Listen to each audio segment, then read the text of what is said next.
What is going on, everybody? It is the Going Over Big Time podcast. We are back after a short hiatus.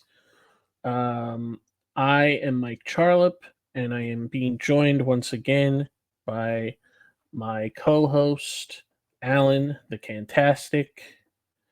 Alan, how's everything going? Oh well, it's been an okay summer.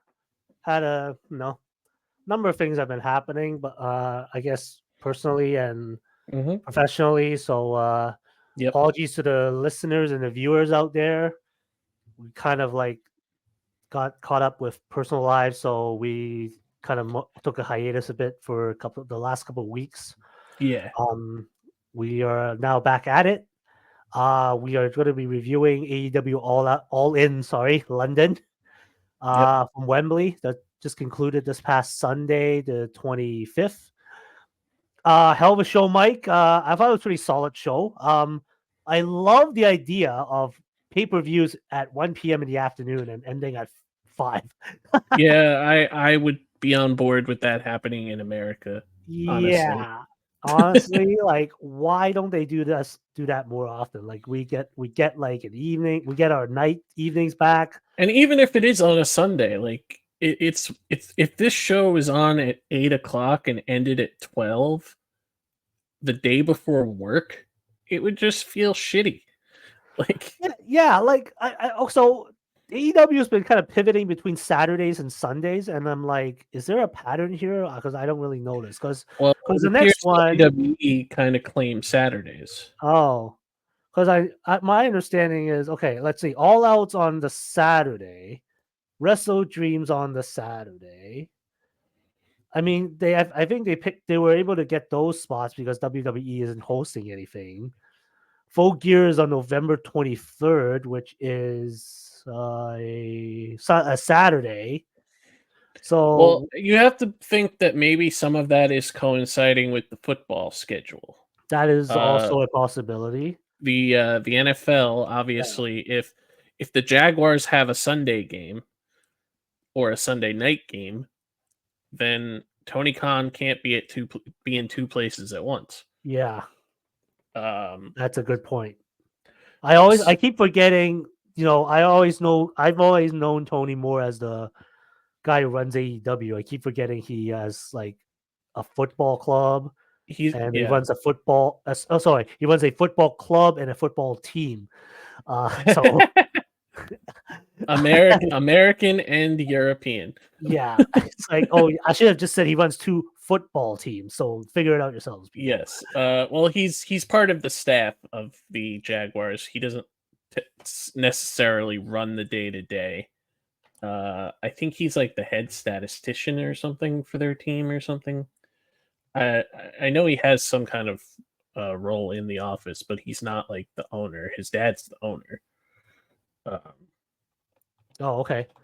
but yeah, so that would probably make the most sense since the NFL season starts next week. Um, they're probably trying to keep his ducks in a row Yep. and not have any overlapping. So yeah, but we're talking about All In. So this show felt like a show that AEW really needed. Um, it's been well documented the past couple of months that WWE's kind of been on a hot streak, and AEW has kind of been up and down, but still putting on good shows. They're just not as hot as WWE is right now. And I felt like they really needed a show like this to get things back on track and just have a good wrestling show from top to bottom. Whether you dislike one or two things, it's still a very good show. And Yeah, yeah. I yeah, mean, without going too much into the WWE, they've been cooking, I guess, for lack of a better term, in a number of areas. You Yeah. know, I mean, some of it is like following along the lines of it's predictable, but others is just they've been doing more solid work, so that's why things are feeling a lot more competitive. Hmm. And yeah, it felt like AEW was kind of like plateauing a bit. There wasn't much that was really like getting me excited, but I think this show delivered in a number of matches, and I think going forward, there's going to be a lot of interesting feuds or storyline character development going forward. Yeah. So we'll break down everything that happened to the best of our ability. We'll talk about the pre-shows matches first because there was some things that happened on the pre-show that set up some things. Um, the first match, not so much. Yeah, what a way Uh, to start, right? We're talking about the pre-show, and they put this in. so going into this show, there was only one thing announced for the pre-show at the time, and that was the Willow Ishii versus Stat and Hathaway match, which we will talk about after this match. But so going into it, they were setting up some other things to do, and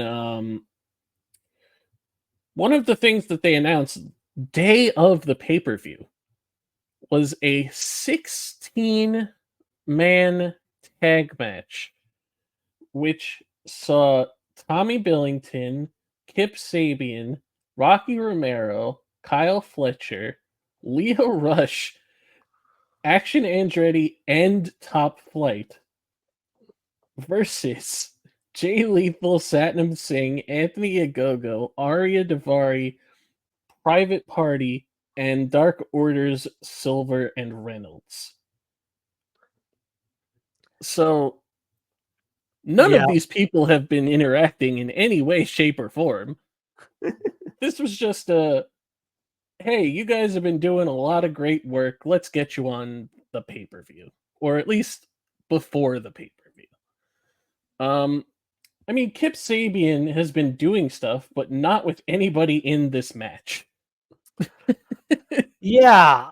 Like this is such a random ass conglomeration, for lack of a better term, of just people lumped in together, and it's like, yeah, like, and I feel like it's only because like Kip, a go go, I guess Tommy Billington as well, Yep, are UK guys.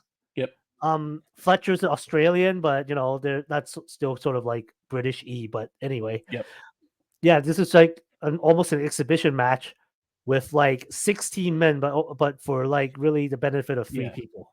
There wasn't really a lot to talk about here. All the high flyers did big spots. Leo Rush tried to take down Satnam, which That was was I'm glad you brought that up. That was a funny spot. That was the one yeah, that that was the that only was thing I remembered from well, this yeah. I mean, Leo Rush, who's like 5'6", maybe 130 pounds, and it's Satnam Singh. Satnam's leg is 5'6". Okay, Yeah, he tried. Leo wrapped himself around Satnam's leg to try to take him down, which just yeah, looked incredibly comical and yeah. just ridiculous. So yeah, there isn't a lot to talk about here. The I want to say the babyface team, but Kyle Fletcher is not a babyface. Um, the the team with Kip Sabian on it and Tommy Billington got the win. um, but yeah, not a lot to talk about here. It didn't really set up anything. It was kind of just a make good for everybody in this match to be like, this is our biggest show of the year. Here you go, Yeah. kind of thing. I am disappointed that Top Flight did not come out with Layla Gray because they've been doing a revamp of their whole gimmick, whereas they're like pilots and and she's the flight Yeah. attendant. So we haven't. Seems Yeah, we haven't been around. We haven't really talked about that much. I would like to add that I like that it's giving them some character. Um, because before Action Andretti and Top Flight were just some guys that did some flippy stuff, yeah. and that's it. and getting injured a lot. Well, that's because of the flippy stuff. And yeah, as a result of the flippy stuff, yeah. So I like that they're going in a new direction where they're pilots, I guess, and she's the flight attendant, and yeah, it works. It's something different. It could lead to them being used more in the future and maybe getting a push out of it, I would hope. But yeah, there wasn't this match got a good amount of time actually. It was longer than the only match that was announced. So um but yeah, so we'll see what happens with everybody in this match. The only people that really did anything to follow up from the show was Private Party, who so we're recording this after the follow-up Dynamite. So I guess we can talk about stuff as we are, talking about the people in them, but Private Party had a segment on Dynamite where they appeared while Mercedes Moné was having a celebration, and they basically hit on her, Yep. and then Okada showed up, Yep. and she asked Okada how to say bye bitch, Bye, bitch. how to say bye bitch in Japanese, and he said sayonara bitch, Okay. and then they just danced. Yeah. So that's what Private Party did to follow this up. Everybody else, not on Dynamite.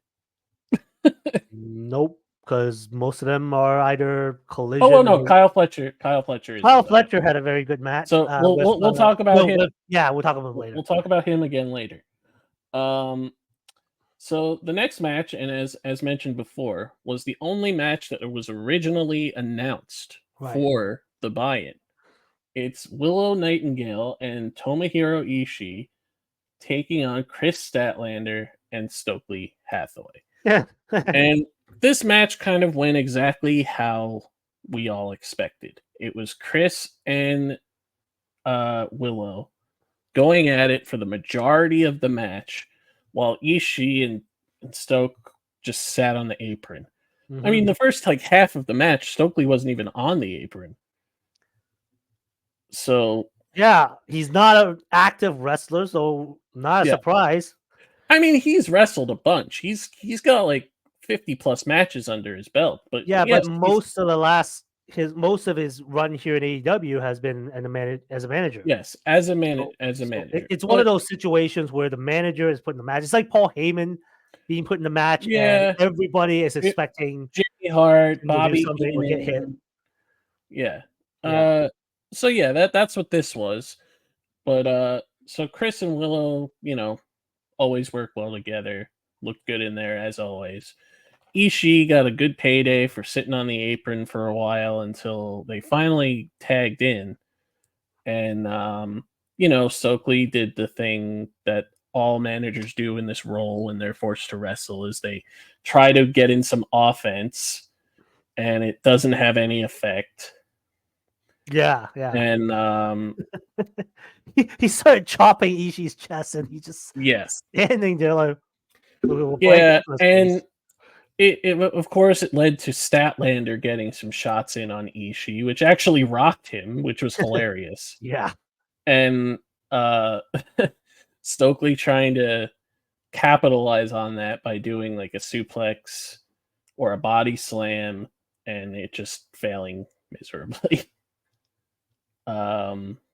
So yeah, the stipulation going into this match was the winner of this match would get to pick the stipulation between Willow and Chris for their one-on-one match at All Out. And Willow's team got the victory, and she announced on Dynamite that she is having another street fight a Chicago street fight with Chris Statlander. And as far as we know, the CMLL women's title is not on the line. Why? Don't know. Oh, right, because CMLL would not sanction this match because it's too violent. Yeah, that's got to be it. As if, like, I don't watch CMLL that often, but Yeah. you can't tell me they haven't had some kind of like gimmick match in their Oh, well, shows. they have Yeah, street fights and stuff there all the time. So I don't think yeah. it has anything to do with CMLL. I don't know. The title's not on the line. Interesting. Maybe Statlander hasn't earned it. But again, we'll talk more about not earning title shots later on. Okay.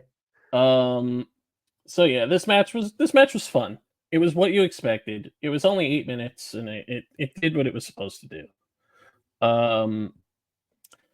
The next match is another match that made sense for stuff that's happened recently, but didn't need to happen. hmm This was a 10-man tag this time, so we're subtracting 6 people this time. And it was the Von Erichs, Marshall and Ross, Sammy Guevara, Dustin Rhodes, who all have been teaming recently because they're all from Texas, and that is the only reason. And for some reason, Katsuyori Shibata going up against the Undisputed Kingdoms, Matt Taven, Mike Bennett, and Cage of Agony, Bishop Khan, Toa Leona, and Brian Cage. So all of these people have interacted recently except for Shibata. Yeah, what was he doing there? No idea. There's a gauntlet match on this show that he should have been a part of, but instead he's doing this. So before we continue, I just want to point out a very strange color coordination, whether by design or by accident, yes, based off of, I guess, the popularity of Deadpool and Wolverine, between Sammy and Brian Cage, who both came out wearing the 1990s Wolverine colors, and yes. and it was very noticeable. So, And Dustin was wearing Deadpool. okay, So yeah, it made sense for Dustin and Sammy, but then Cage doing it was just like, Brian Cage has been doing Wolverine stuff for over a decade. yeah, Because he looks like Wolverine. He's always got the mutton chops, and his nickname is Swolverine. Mhm. He does moves called the Weapon X. He incorporates X-Men and Wolverine stuff into his work. But Sammy Guevara just liked the movie and decided to dress like it, which everybody does Yep. from time to time. But they don't do it in the same match against one of their opponents. Yeah. And then when I see Sammy and Brian staring at each other in the ring, Yeah, facing off, it's almost like the Spider-Man yep. duplicates pointing at each other. Well, Yeah. in a sense, yes. Yeah, yeah. So I guess they just didn't. My only guess is they didn't talk beforehand and be like, "Hey, we're both doing Wolverine cosplays." So yeah, that I was feel kind of like I feel like men don't really care that much. If I can veer off topic for a bit, well, I of feel course, like men, yeah, women would. I mean, if it was like in a setting, okay, women like if they come to a thing and they're wearing the same dress, that's like almost a taboo subject. of course. Yeah, But the issue here is confusion of what team you're on, because if you're dressing the same as one of your opponents, that's going to be confusing for everybody in the match and the people that are watching it. Especially when there's 10 guys in there. But either way, this match was fine. It was what you expected. Another multi-man match just to get people on the show. Team Texas featuring Katsuyori Shibata gets the win. Um, yeah, I don't know what they're doing with the ROH championships because Dustin has two of them, and all of his partners who were in this match, minus Shibata, have the other half. So he has two titles, the trios and the ROH tag. And Sammy Guevara, who only teamed with Dustin twice ever, is a tag team champion alongside him. And the Von Erichs only teamed with Dustin maybe one other time and are the six-man champions alongside him. So Yeah. you got all these teams that have been working together forever, like you know, a Dutch and Vincent, for example, Yep. and the Dark Order, who even Private Party or Top Flight, who deserve to be in those spots. Now I get it. Dustin is a veteran who's been, up and down the roads for almost 40 years, and he deserved his time to shine, I guess, because he's wasn't going to win a singles title in AEW. Yep. So I get it. But this is a little much, especially considering they don't put a lot of effort into making ROH matter. Yeah. If it did matter, then Taven and Bennett would have been like defending those ROH tag team titles a little more, or if they were in matches that would have mattered rather than just like making a quota. Yeah. But yeah, when I heard that they dropped them to Dustin and Sammy, I was just like, yeah, my immediate reaction was those two are a team. Sorry. And let's not forget that in that match, there was interference by 12 people. So I didn't watch that match, but I could believe that happened. It was on Collision, and there was interference by Gates of Agony, the Von Erichs, Top Flight. I don't even remember everybody that was there. All I know is that there was exactly 12 people that interfered. Oh my. It was ridiculous. But either way, like I said, this match was fine. I don't know what's going on with either of these championships, and they need to figure it out. So before we get to the main card, there was another segment that unannounced that happened. So after this happens, commentary is getting ready for the show to start. Renee and RJ City are talking on the panel, and Soraya's music hits. Now, I fully expected her to have some kind of role on this show. I just thought it was going to be on the main show and not on the pre-show. So she comes out with Harley Cameron and like 9 of her relatives. Yep. Mama Soraya, I guess. Saraya Knight. Yep. Her dad, her brother Zach, Yeah. and her other family members, and Some then plus a bunch of cousins, and there were people that were clearly not blood related, but I'm guessing it's from this school. Yes, because of the skin color variety. Okay. I wasn't gonna go there, but yeah. Anyway. Well, yes. Okay. So, so she basically gets on the mic and says she's the best women's wrestler to come out of the UK, which is just a bait. Like, it's just obvious that she's baiting the person who came out. Because I mean, it's like, yeah, I would say, yeah, if she came out and said that, I agree. Last year, you like were in the one of the main matches, and you became won the belt. won the belt, Yeah. and now you're not even on the show. How? You're like one of their first, not the first, but like one of their most prominent UK signings. So I would have See, and like I said, I would have at least did something like this. Like you could have did this to start the main show. Even though there was a thing they did before the main show that I'll talk about that I Mhm. liked. Um, but they also could have did like an open challenge and had a match. But instead, she just gets interrupted by the return of Jamie Hayter, Yeah. who has been out with injury for 16 months since last May. Somebody tweeted out the last time Jamie Hayter was on AEW prior to now. Timeless Tony Storm wasn't a thing.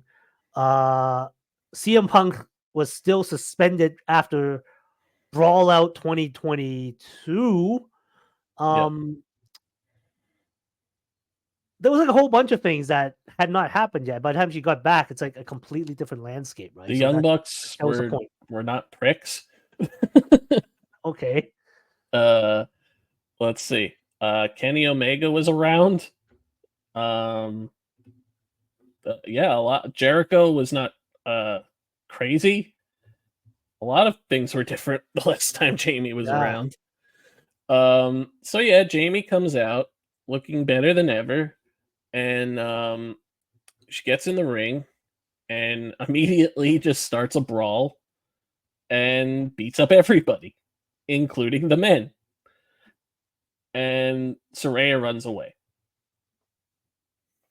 So on Dynamite, they had Jamie's first match back, which was against Harley Cameron, who has only had like 35 matches in her life, and she's already having great matches. Um, she's been killing it since she's been thrown into the deep end, and that's great for her because you need more people like her who pick it up quickly and can have good matches with people like Jamie.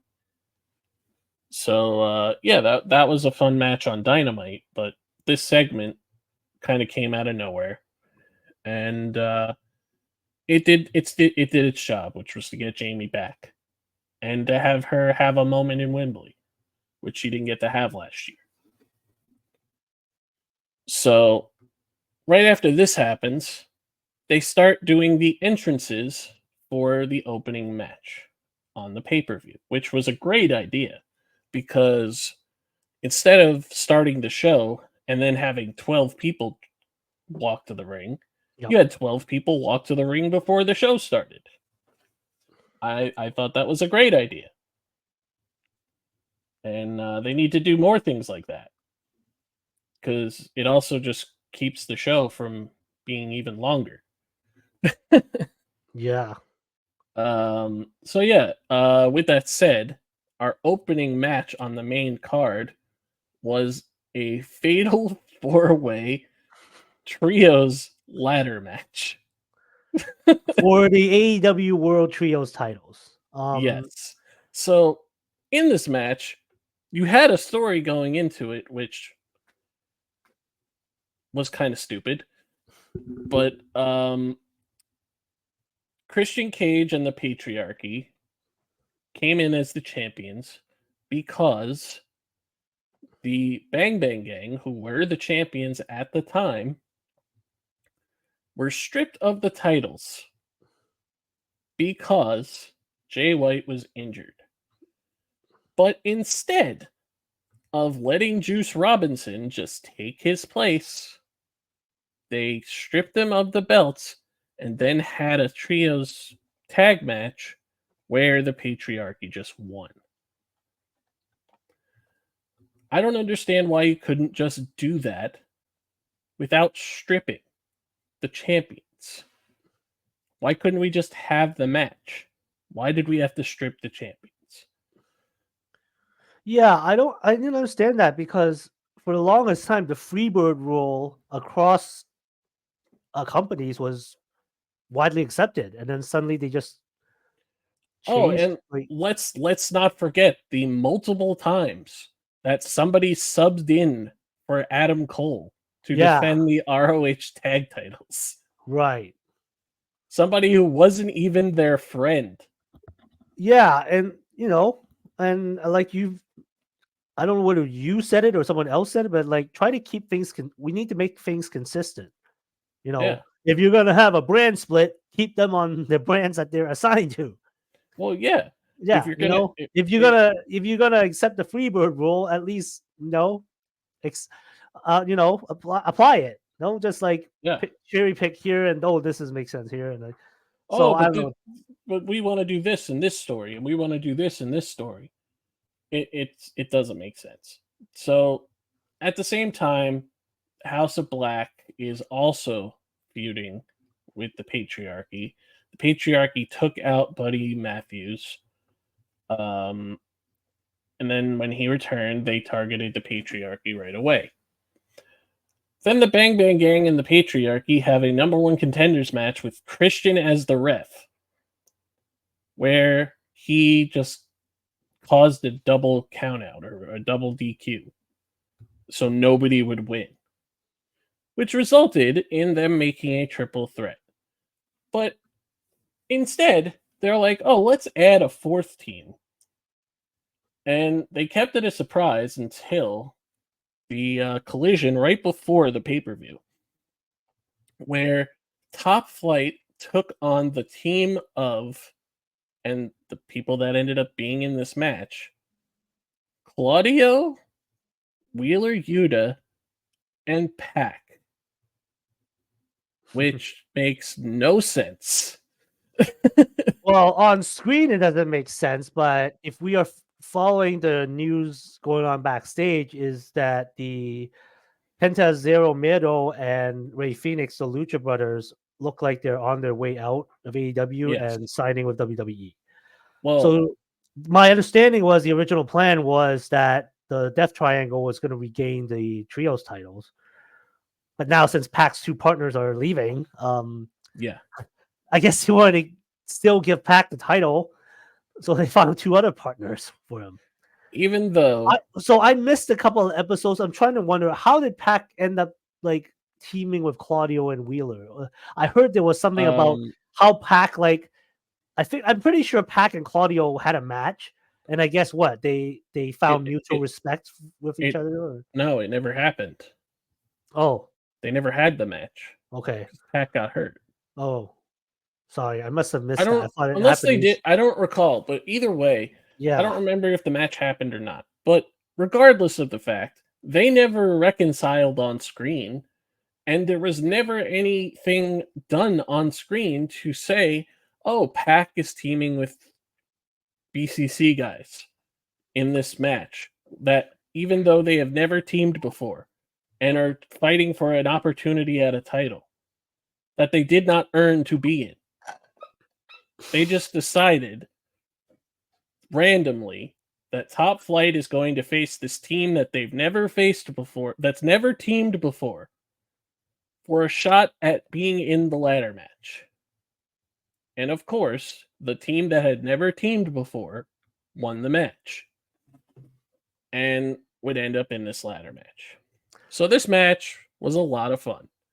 And it did not end up being the clusterfuck that you would expect of a ladder match featuring 12 guys.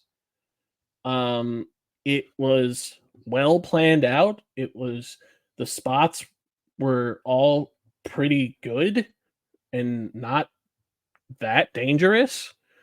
Were there like referees and like I guess handlers holding the ladders? Oh yeah, well they're gonna do that no matter what because they don't want people to fall. Oh yeah. I mean, like I've been watching some GCW and like Japanese stuff, and I noticed they have young boys going in there holding the ladders. I mean, GCW uses painter ladders. I mean, those aren't like very sturdy ladders. I know, no, it's just that All In was like several days ago, and it's hard for me to remember all the exact details. So the only thing I remembered out of this 12-person ladder match was at one point Mother Wayne going in the ring and attempting to retrieve the belts. Which, by the way, I before we continue, I wanted to point out that apparently if you pull down one of the titles, that counts as you winning the match. You don't need to Mhm. involve all two of them, Oh, as and we will outline in the conclusion of this match how it ended. oh, and to add to the argument of why was Bang Bang Gang stripped if they can't just Mother Wayne was acknowledged as one of the champions. She's not a But wrestler. she's not. Yeah, no, she didn't do any. Kill Switch is officially one of the champions in his team, and yet he never really held one of the He titles. It never held was the belt. He no never Christian held gave it to the Waynes, and they held the two other belts. yes. So and her promotional photos had her holding the belt and not him. It's so funny. So why is that okay? But but Juice can't sub in for Jay White. Yeah, It that's confusing. it doesn't make any sense. So early on in the match, Christian runs away.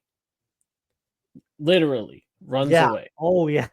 and Actually, goes yeah. up the ramp and just sits there and lets everybody else fight until a point where everybody is down and he tries to win while everybody is down. Of course, that didn't go his way, and he got taken off the ladder and then beat up by everybody else in the match, Yep. except his partners. And uh yeah, there was just a lot of great work by everybody in there. I can't off the top of my head remember any of the spots really because there was just so many of them. But I do remember really enjoying this match. I thought everybody did well in there. Everybody just killed it. Brody King always kills it in every match that he's in. Claudio is one of the best workers in the world. Buddy Matthews is one of the best workers in the world. Um, Nick Wayne is just crazy good for being only 19. And it's just going to get better as he grows. And Juice Robinson, just amazing. Everybody killed it in this match. But um, the end of the match saw the team of Pac and BCC winning. And as we mentioned earlier, there's been no acknowledgement of the fact that Pac and Claudio are not friends at all. And they've just been accepting that they're teaming now. I may have misheard it because I heard there was something about how like the Pac recognized that the beast with that Claudio and Wheeler were like people to be respected after like that they're like sort of like on the same wavelength or anything. But at the conclusion of this match, which led to Pac and BCC winning, it was Pac who pulled down just one title, and that's Yep. the point I wanted to bring back to earlier. Is that apparently in this match you can just pull down one title and that's it. You don't need to pull down all of them because they ring the bell and then suddenly like I guess Pac just pulls down the rest and just hands it to Claudio and Wheeler. Like they didn't have to do anything. Yeah, they just rang the bell after grabbing So one I bell. mean, I did find this win surprising. I thought they would have A lot just of people did. yeah. I was like, okay, Because it was very odd that this team that has never teamed before, A, was in this match at all, and B, won it. Because a lot of people, I think, were expecting House of Black to win. Just, I didn't think the patriarchy was going to keep it because I don't think that they wanted those people to have a long reign. But I mean, what they did with the belts elevated them to an extent because everybody wanted to see Christian lose, and I mean, that's it. you could also just chalk it up to like trying to get a pop from the hometown crowd, having the local country like Well, UK yeah, guy. I mean, Pac got didn't get to be an All In last year because of Yeah, injury. exactly. That's true. So I understand, but you also could have built him up for like a big singles match or Well, he's uh scheduled to face well, he's yes. still to get a shot at the international title. He earned a shot at the international title in early July and The is match is in finally getting it. September. And The is match is in finally Sep getting it in September. Oh my goodness. Because and why is that? Because the international champion had to take a break to fight for the world title. And then got into a blood feud. Oh gosh, yeah. Anyway, So, afterwards, at the conclusion of this match, Brody King and Malachi Black faced off and with Pac in the ring and shook his hand, a yes. display of mutual respect. But Buddy I found Matthews that did not. Buddy Matthews did not, which I'm not sure what that meant, but I haven't really found anything to follow up on that with, or Yes. having them doing anything to follow up on that. I thought Um, that was interesting. I thought it was nice actually that they yeah. showed that kind of acknowledgement. But Some things that I didn't mention. There was a spot where Luchasaurus was oh the yeah, only Luchasaurus. I'm always gonna call him that. I don't yeah, care. There was a point where he was in the ring by himself and was trying to win and would have won. yeah. But Christian told him to get down and let him win the match, Oh my. which was very dumb. Yeah, I was like, why don't you, Christian? Why don't you ask Killswitch to put you on his shoulders and then have Killswitch climb? Because Yeah. at that point, that ladder did not look tall enough. It was like they needed a few more extra inches. Well, there was a point where they got a giant ladder that actually went over the belts, which was Yeah, hilarious. But all right. So I just remembered a spot. There was a spot where there was two tables across two ladders. Or no, one ladder. And you had two members of House of Black on the ladder. And then both guns tried to was choking them on the ladder. And then they just fell backwards into the tables. And then the ladder just perfectly fell down. That was a notable spot that I just remembered. So um yeah, so Pac gets the win, of course, as we said, and I guess we'll see where this goes, but as we mentioned, at All Out, he is competing for the international title. So the trios titles are not being defended on that show. Surprise, surprise. yeah. uh yeah. So I this is one of those instances that I was going to talk about where I do not like champions fighting other champions for one belt because then that puts the other belt to the side and then nothing's happening for that other belt. So because Pac has a shot at the international title and that's the match at All Out, Claudio and Wheeler just got to sit over here and wait till that's over to do anything. Yeah. That's stupid. And I don't like that. And when we get to the main event, I'm going to have to talk about that again. Okay. So, uh, but regardless, fun match. The next match is one of the best matches on the entire show.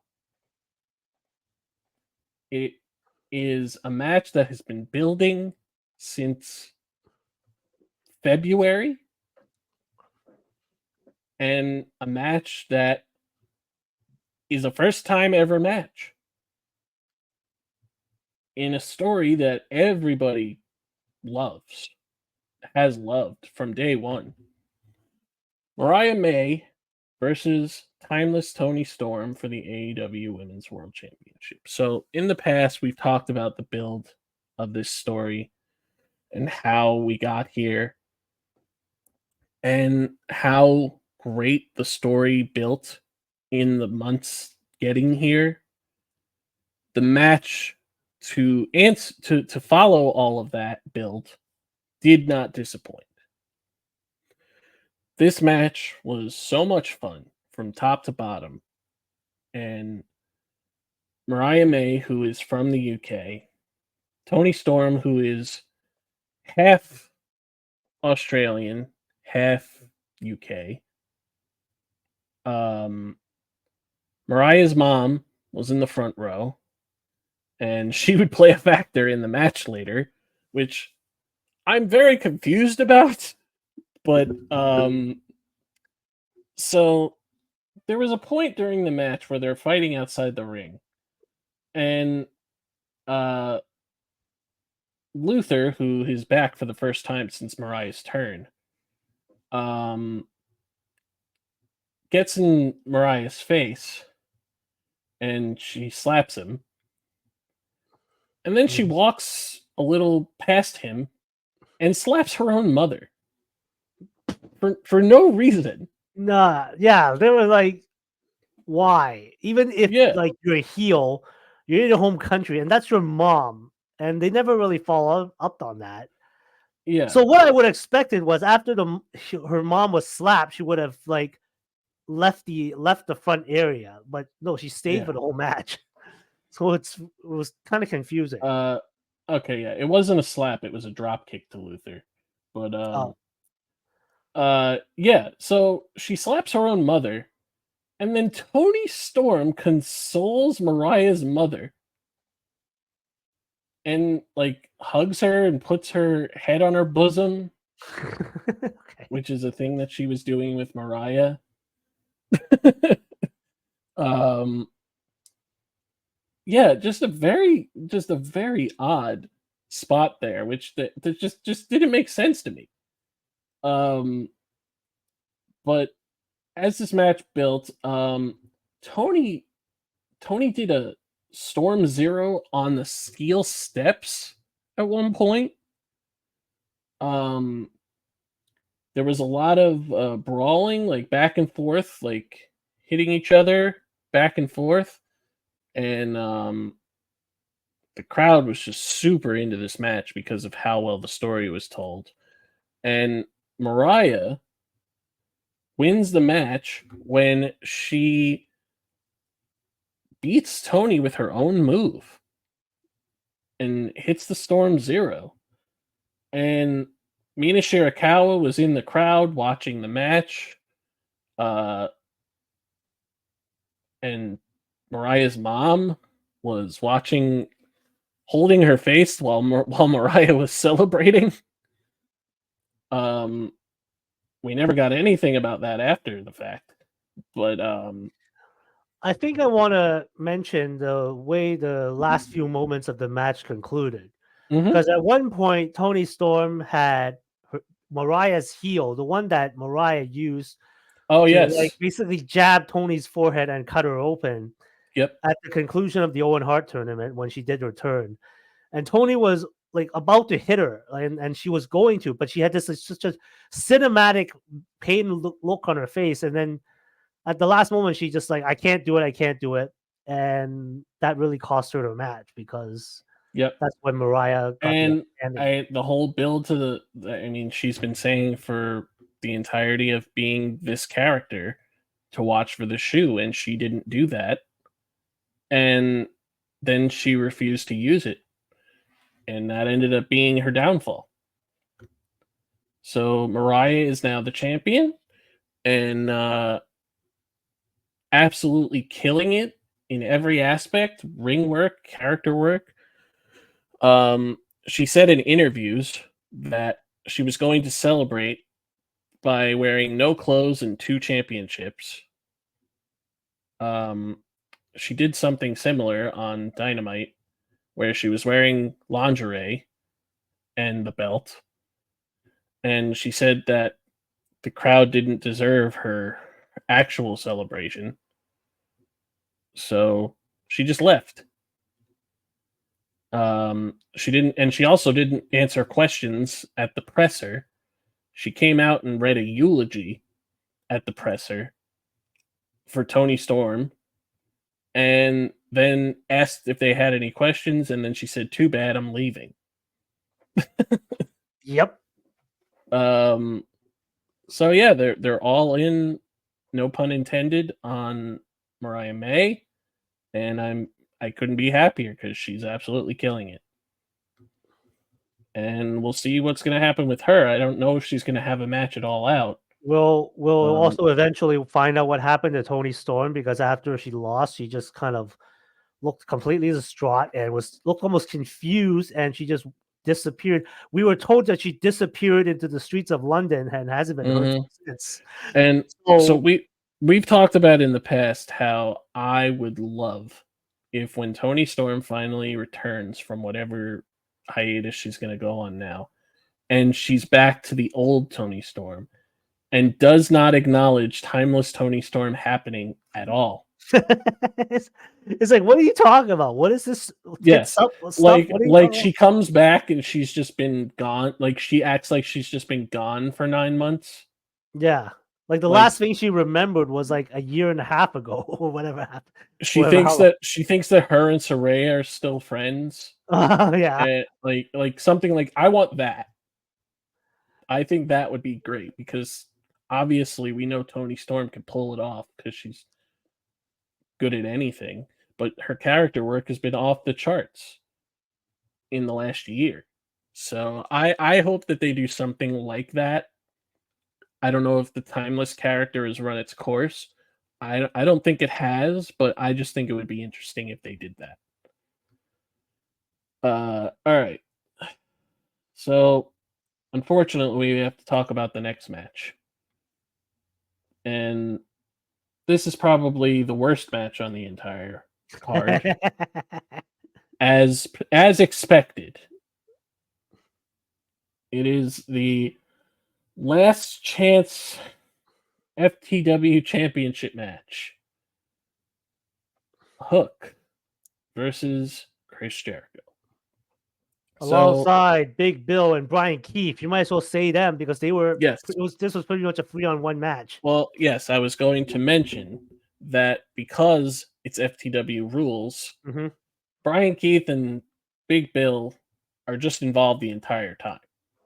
So this is basically a handicap match. And since Shibata already had a match earlier, he's not here. And Samoa Joe is still out filming Twisted Metal. Hmm. So Hook has no friends, supposedly. So this match is exactly what every single Jericho FTW match has been. Literally copy and paste. Just with more Big Bill and more Brian Keith. Also, just on a side note, let's acknowledge the reaction that Big Bill is getting lately. Yes. He's getting cheered, which is confusing because as a heel faction, you're not supposed to get cheered.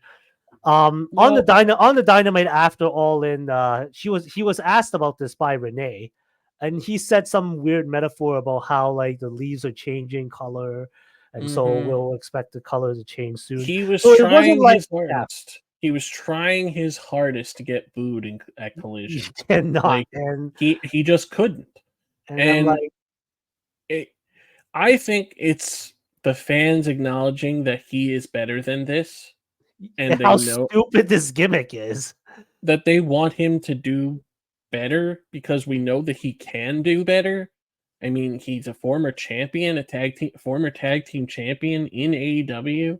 He is got all the tools, literally, and he is really good at this. So he doesn't need to be doing this crap. I feel like this is almost an organic build of support for him because people know about his personal struggle. Like he almost quit this business way back when due to like a lot of personal struggle. Mm-hmm. Came back to business, went into TNA, um, got over pretty well in TNA, and then moved on because he wanted to be on live television. And then Yes. became the big guy, and got a rebrand as Big Bill. I'm sure Paul White had something to do with that. Sure. Yeah, came in this odd couple tag team with Ricky Starks, which actually worked pretty well. Yep. And then just kind of like, oh, yeah, I know I'm a former champion, but I need to learn more. I'm gonna sit under the learning tree of Chris Jericho. Ooh. And I'm like, dude, do you really need to? Like, look at you, man. You're like 7 foot. You could probably kill half the roster. You could step on Chris. Yeah. Like it's just ridiculous. So this match is, like I said, everything that you would expect Well, from. it's FTW rules, but with a bit of a English twist. So there was a bag Yes, which Jericho unveiled that has a bunch of cricket balls apparently, and a yes. cricket bat with the words oh Hi crap, what was guys. hi guys written on it. Oh god. And yeah. So yeah, that's been a gimmick in all of his FTW matches where he has a bag of weapons or a weapon with a something in it that has to do with the city that he's in. Mm, And he did hockey pucks in Canada. He did uh something in Vegas. What was it? Dice or yeah, probably. something like that. But yeah, so in the UK he did cricket balls, which is just and it did not work out the way he had planned because when he tried to do a slam onto them, he completely missed them.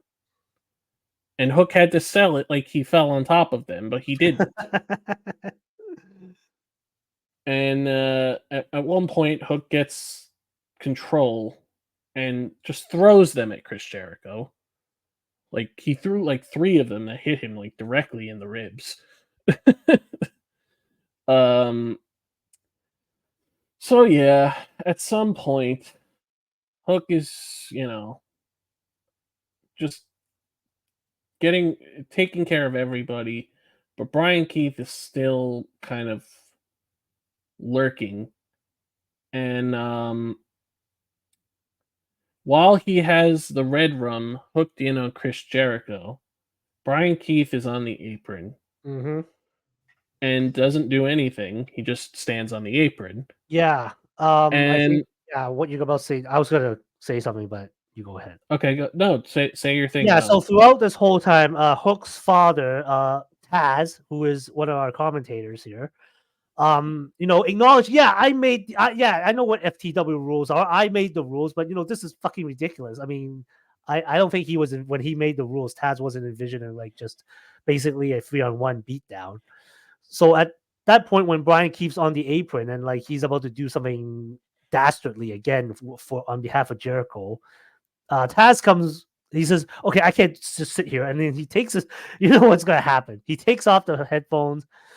Taz walks up behind Brian Keefe and just pulls him down and locks him in the Taz mission, while Hook's got the red rum on Jericho. Yep. And that pretty much concludes the match. Oh, by the way, I forgot to mention, Hook was like wearing like an eye patch on his left eye to play off the fact that he had a fireball thrown in his face weeks ago. Yep. And as expected, he tore it off and just showed my eye is completely fine now. It's a tried and true gimmick that's been done, various versions of it. And Mm-hmm. yeah, I was like wondering at one point, I'm pretty sure he's going to tear that thing off and Yep. show everybody his eye is fine. Yep. That's exactly what Which is happened. also funny So because when Moxley and Jericho faced each other in 2020 for the AEW title, Mox did the same thing. yep. He had a spike driven into his eye at that point, Mm-hmm. so same thing. But yeah, Yeah. I wasn't expecting any different conclusion. Hook was regaining the title. He was gonna like, So following this, yeah, the first thing that is announced for Dynamite is an 8-man tag where Brian Keith, Chris Jericho, and Big Bill are teaming with Roddy Strong to take on the conglomeration minus Ishii and Hook. And the immediate reaction by every single fan on the internet is why? And like yeah, like this feud has been effectively concluded, yes, and then it's like you're dragging this on again. Which, by the way, during that 8-man tag, it did look like they moved on because Hook's Oh not. yeah, well I was gonna get to that. Yeah, yeah. So Tony Khan would reply to this post and be like, "Trust me, guys," and his his answer to "Trust me, guys" was moving the conglomeration away from the Undisputed Kingdom and moving them onto Hook, and then moving the conglomeration onto feuding with Jericho.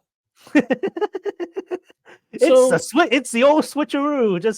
so Hook and his teammates just switched rivals. Yeah, basically. So now you're gonna get 7 months of the conglomeration versus the learning tree, and 2 months of Roddy versus Hook. Okay, so I don't mind Roderick Strong versus Hook. I think they could do some good matches if what they need Sure, 1 or 2 matches. that's As fine. for the learning tree versus the conglomeration, I don't know if I really need that.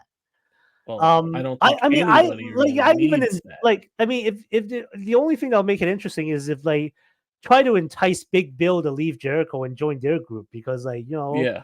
hey, we respect you, buddy. Big Bill, Well, you and Big Tom here, Ishii, which is yeah, Mark Briscoe's name for Ishii. You guys can be buddy because you're both big. I'm like, well, no. yeah. But I don't know about this conglomeration thing, to be honest. It's such an oddball group of Oh, I love it. collection of this, like, the most unrelated people ever. It's like But Fire looks out of place. I will Mark say and that it is a plus that Jericho isn't in a singles feud anymore. So if he's going to be in a trios feud, at least you're giving the other guys some shine. so at this point they're outnumbered because the conglomeration has like 4 people.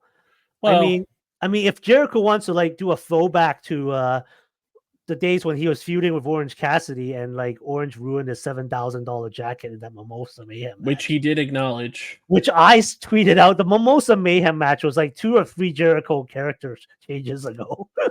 And that's true. And it's just it's not a joke. That is actually what happened. That is actually true.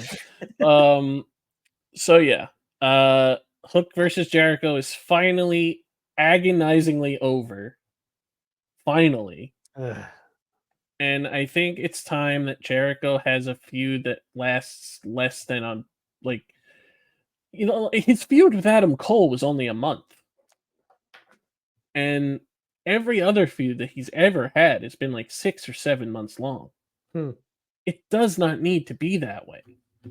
In fact, he doesn't even need to be on the show all the time. But we say that all the time. It doesn't seem to change anything.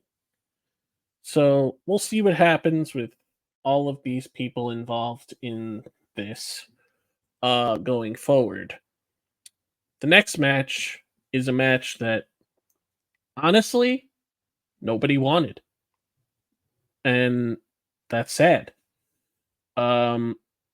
It's a a triple threat tag team title match.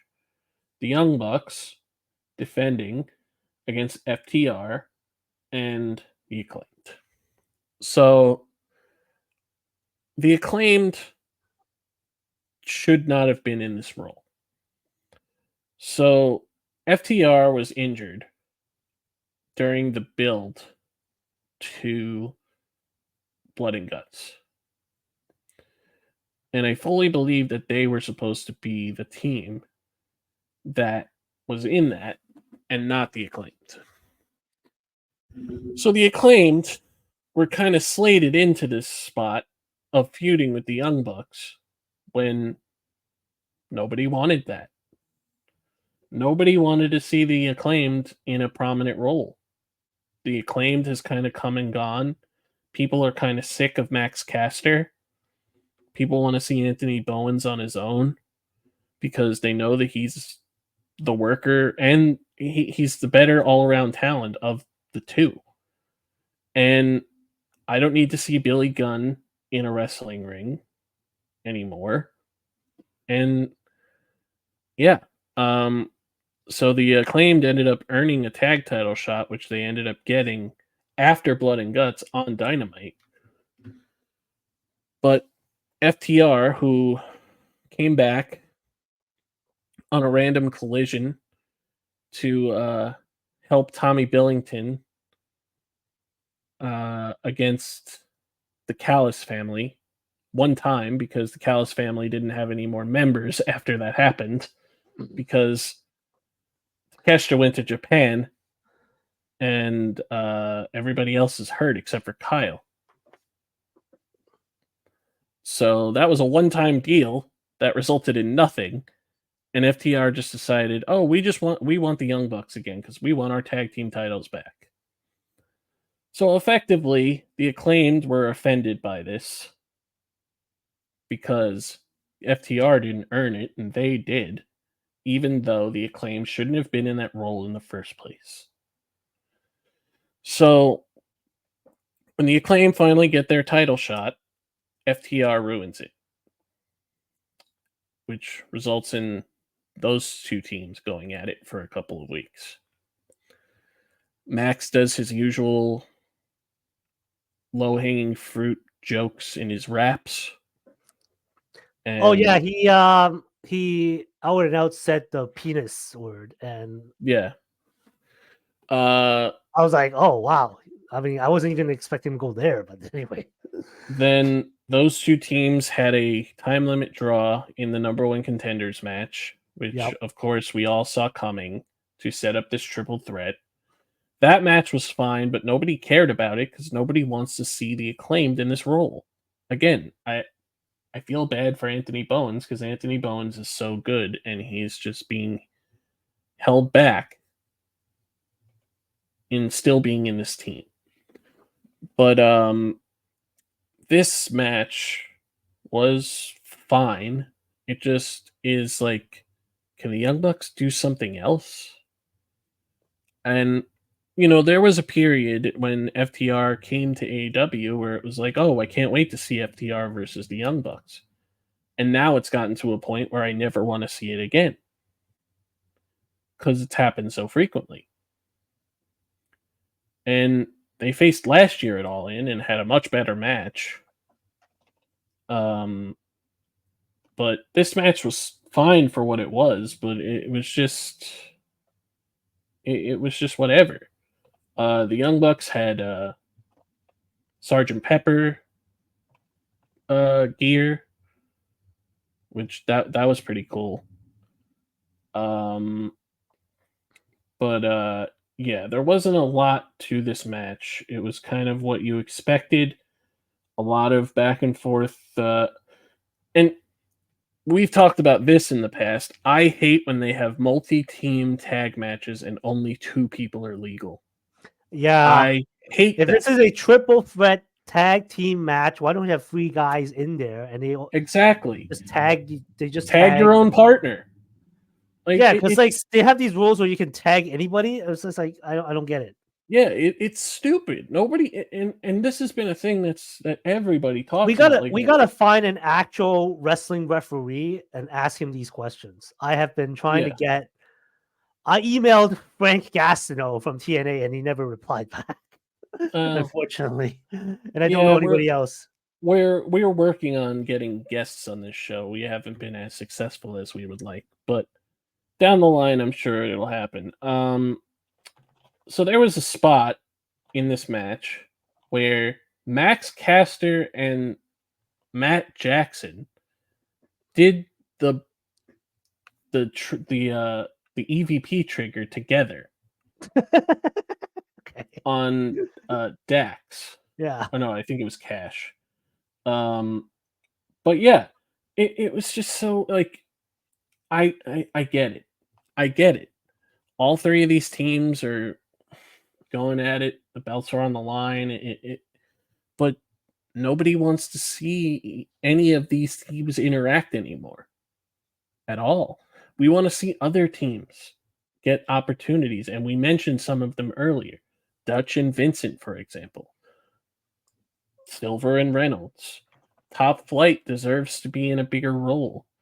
Private Party deserves to be in a bigger role because they have done a lot to get better and be ready for that.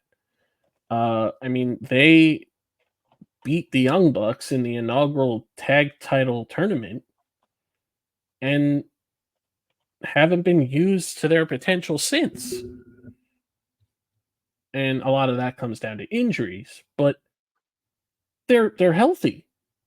Do something with them.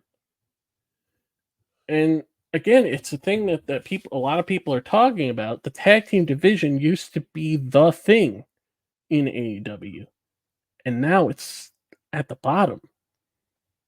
And that's sad. And I get that the Young Bucks are on this reign of terror thing, but this was their first title defense, other than the title defense against the Acclaimed on Dynamite. That was their first title defense in 4 months. Like, and I don't know if they're on like a tiered deal now, or they have you know, specific dates that they have to work, or anything like that. I don't know. But if you're gonna put the championships on them, they should be there defending them and not taking 4 months in between title matches. So the Young Bucks retained, as I think a lot of people expected they would. And after this match, we get the re-emergence, because these guys have been on AEW before. The re-emergence of the grizzled young veterans. And they ignited a feud that I think we have been wanting for as long as GYV have been available. And that's with FTR. So they had a stare down with the Young Bucks and then immediately attacked FTR. But they had an interaction with the Young Bucks backstage after the fact that was put on social media, where they said that they're not friends with the Young Bucks. They don't like them either. But they know that they have to work their way up to fight them for the belts. And we've wanted to face FTR forever, and eventually they're going to get to the Young Bucks. And I'm sure that'll be great, because having GYV is a big part of that rejuvenation of the division. We don't know if they're signed or if they're working on being signed, but just having them there is a good move. Even if it's just for a couple of months. So, yeah. They're going to have their first match on Rampage. Yup, against the Outrunners. Outrunners. Yup. Yep. Okay. So yeah. that'll be a win for them. Yep. Because that's what the Outrunners are there for. Yep. But they're another team. They get a lot of charisma, and they're actually pretty good in there. I don't know if they're actually signed, but if they are, down the line they're gonna be really good. So we'll see what happens. But yeah, it's time for the Young Bucks to do something else. They need to lose these belts, honestly. They don't need them. Yeah. They've become 3-time tag team champions. And frankly, at this point, like, if they're gonna play an authority figure on screen, it's a little odorous for me to see them as a champion as well. It's almost like, I mean, it's stupid. We're talking about wrestling, right? But it's almost like corruption, within a company. That kind of view. Okay. Yeah. All right. So let's move on to Yeah. the second best match of the entire show, in my opinion. Yeah. Well, no. I would say this is third, because Will Ospreay has got the best match of the show, but and Mariah and Tony. But this match was so much fun, and we obviously did not know what was going to happen here. But Right. The AEW, casino, the casino gauntlet. Yeah. So AEW has struck gold with this casino gauntlet idea. They don't need to do it as frequently as they've been doing it. I think they need to spread them out now, or maybe do a women's one. But this is basically their new match type that they've been killing. It's essentially a Royal Rumble, but so it's a gauntlet match where people come in every minute and a half, and there's supposed to be 21 members, but the match could end at any time. So if the match ends while there's two people in the ring, then the match is over. But in this case, there was Yeah, 12. so I was confused at the beginning because okay, Orange Cassidy drew number one, and my mind is always thinking, okay, if you draw number one in like a multi-person match like this, that's a disadvantage. But now you explain the rules because like if you had just had two people and Orange somehow won the match before anybody else came in, that yeah, now I get the advantage. Yeah. Also So wanted to give a shout out to Orange Cassidy's Mr. Bean intro. That was very quaint. yes, I was Took me going a to while. mention that. Took me a while to figure that out. He just drops from the sky, and then there's like a Yes. spotlight. I was like, "Where have Yep. I seen that before?" I was like, Yeah. "Oh, Mr. Bean." Okay. And so he comes out, and the first person that comes out is Kazuchika Okada. I was you were lamenting like, "Where is Okada in All In?" Right, and then Yeah. Owen's first match is against his former Chaos Yeah. stablemate, Okada. So they kind of have like a quote unquote moment in the ring where they hug it out because of their history. Uh-huh. But Okada does that thing that he's been doing for a while now where he stares at the camera and makes a face. Uh I stand by that Okada's character work has been on fire since signing with AEW. Um so these two have a pretty good match to start it off the first couple of minutes in, and we get our first entrant to enter after, and it's Nigel McGuinness. Yes. Former Ring of Honor World Champion, Ring of Honor legend Nigel McGuinness, who's been mostly commentating and announcing since he had retired years ago. He's been Yeah, retired for like okay, 13 years. okay. There was news that Nigel was actually cleared to get in the ring. We just had no Yeah. idea whether So he actually so was going to do it. apparently he was trying to get on last year's show, Oh, and it didn't happen. yeah. But and we obviously talked about a lot about the possibility of him facing Brian Danielson, because I don't think that he would be trolling Brian Danielson to the level that he has been Hmm. if something wasn't in the works. And if Brian Danielson's going to end his full-time run down the line, those two have to have a match again.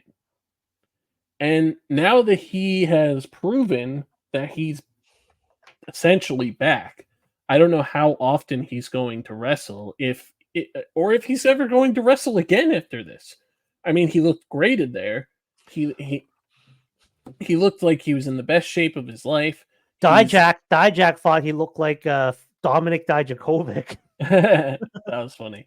I That was saw that funny. tweet. Yeah, I mean, Um, but the thing is, because I had never really seen Nigel McGuinness at his prime wrestle, so it was just so odd that to look at Nigel, he basically looked like he just took his suit off and he put on a pair of yeah. wrestling trunks. It just looked Well, like, and there was I mean, also, I mean, there was some heavy trolling online about how. And we didn't mention this during the Mariah match. yeah, Mariah kissed him yes, after the match, and everybody was online like, "Oh, he got the power to get out of retirement from being kissed by and then Mariah." there was something about a band that got back together. I don't know this band, Yeah. but Oasis. oh wait, okay, So, okay, I mean, this is kind of connected because his theme song is "Fucking in the Bushes" by Oasis, and they are a brother duo, the Gallaghers, who have been on the outs for years. They hated each other for over a decade. Um, there was a one of the Gallagher brothers did a solo concert a few years ago, and the other brother showed up there and was loudly booing and throwing things. That's how much they hated each other. Hmm. And they're finally back together for the first time in 15 years. And it just so happened that this happened right after Nigel McGuinness came out to their song. So, um, yeah, the power of Nigel McGuinness returning to wrestling can even get brothers who hated each other for over a decade to reform their band. Okay. Okay, now I uh, understand. Okay. yes. So yes, Nigel McGuinness back in the ring, looked better than ever. Yeah, Was look in there he with Okada yeah, I for was like when I for lost I looked at that stare down, like, I would never have envisioned Nigel McGuinness versus so Okada in 2024. there was two big uh back and forths that Nigel had. It was with Okada right after he came out, and against one of the surprises in this match, Mhm. Zack Sabre Jr., fresh off of winning the G1 Climax. Yeah. And, And when I saw Zach and Nigel McGuinness, I was like, "Oh my goodness, this is a." and that's another match that I don't think we've ever seen before. Because when Zack was coming up, like at the beginning, Nigel's was at the end. Like, of course, he was in TNA as Desmond Wolfe and was trying to get to WWE as a wrestler in 2012. And there was something that happened with his medical that prevented that from happening. I don't know if it was a STD or there was something that happened that prevented him from signing. Oh, So yeah, okay. um so then he ended up back in ROH as a commentator for years and as a GM, and he just never wrestled again until this moment. And he played all the hits. He did the headstand with the leg to the foot, the foot to the face thing. He did the Tower of London. He he looked better than ever. So I hope that this is. Oh, and he also did the rebound lariat, the move that he originated that Kyle does, and that Moxley used to do as Dean Ambrose. Um. So yeah. I mean, I'm gushing about Nigel McGuinness because it's just so cool to see him back and in a ring wrestling. And I hope that we're gonna get that Danielson match at some point because it has to happen. So other members of this match, we already mentioned Zack Sabre Jr. We had Kyle O'Reilly in there. We had Mark Briscoe in there. Roderick Strong. All those guys. All those Who three. we just previously saw, right? I think in oh, hold on. Sorry, but maybe I'm thinking ahead of myself. No, that Uh, they were on Dynamite, but I no, don't we were remember. talking about Dynamite earlier when Yeah, we were yeah. talking about Sorry. Jericho. I'm So Orange Cassidy, Kyle O'Reilly, Mark Briscoe, and Roderick Strong were the only people that announced that they were in this match. Oh, and right. Hangman. Yeah. Everybody else was essentially a surprise. So we got all those guys in there, Uh-huh. and then while like right after Hangman is in the ring, we get Jeff Jarrett,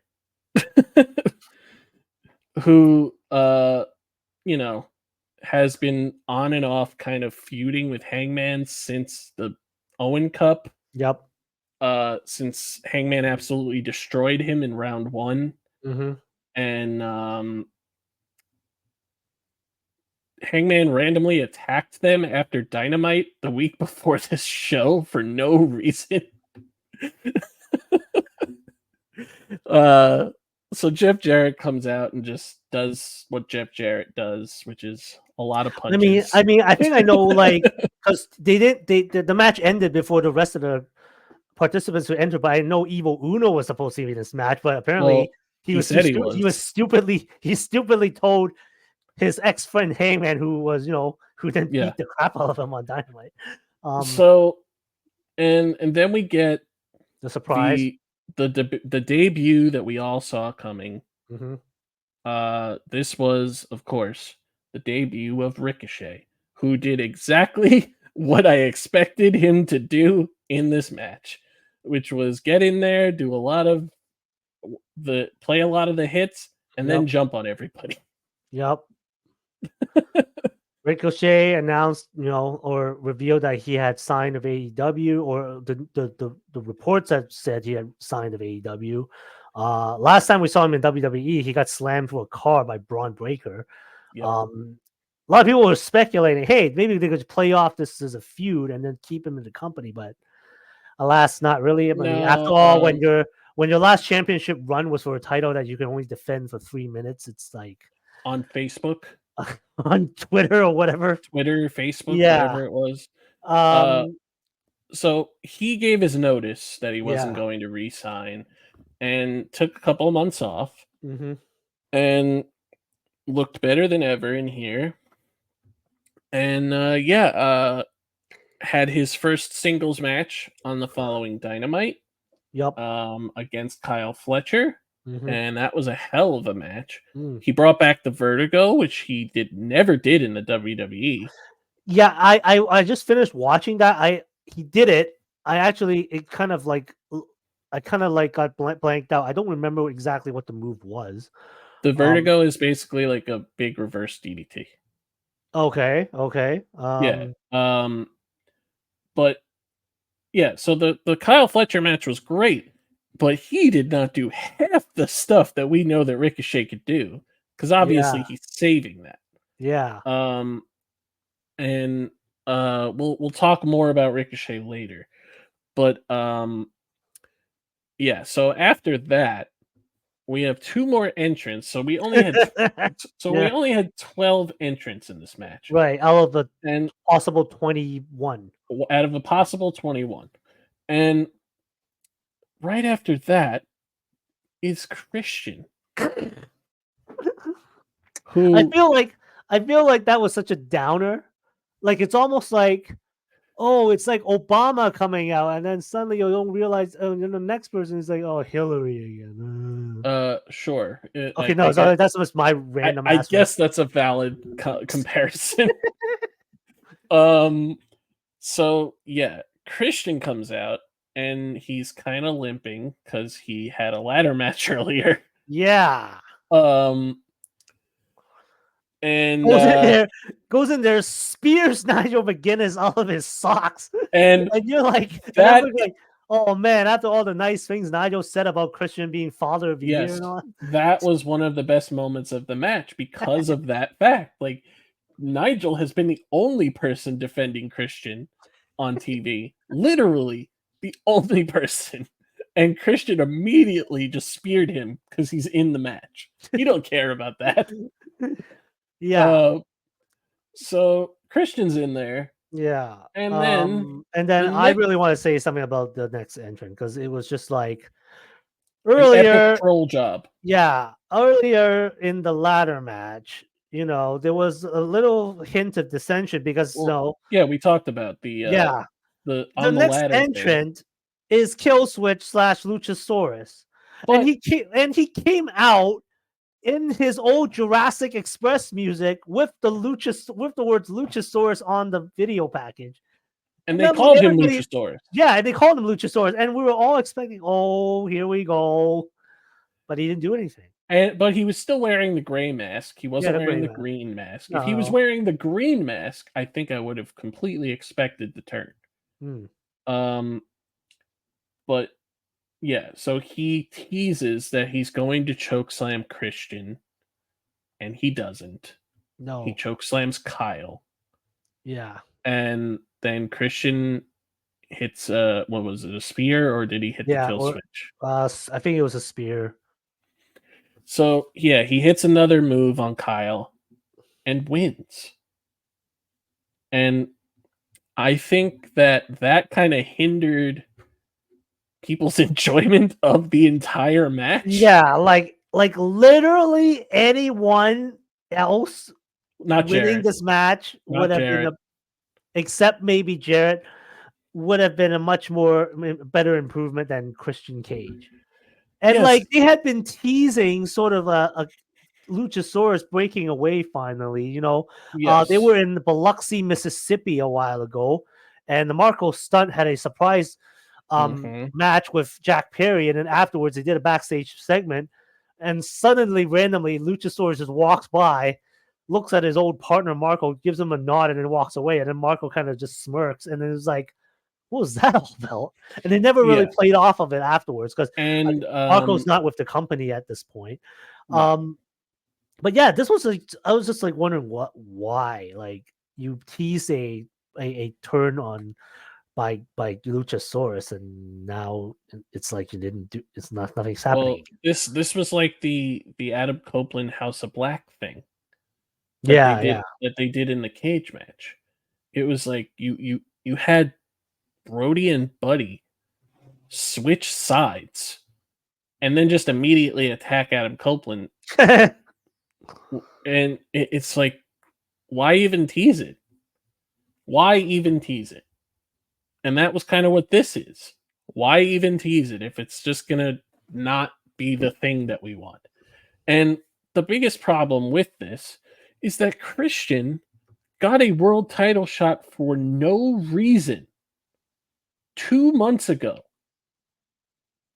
just because the Young Bucks chose him to try to beat Swerve. And he failed. So Christian apparently has made it his mission to win the world title. And I guess at some point, we're going to see Bryan Danielson versus Christian. So uh, this match was a lot of fun until the finish, which brought it down a couple of notches for me, but still had a lot of fun with it.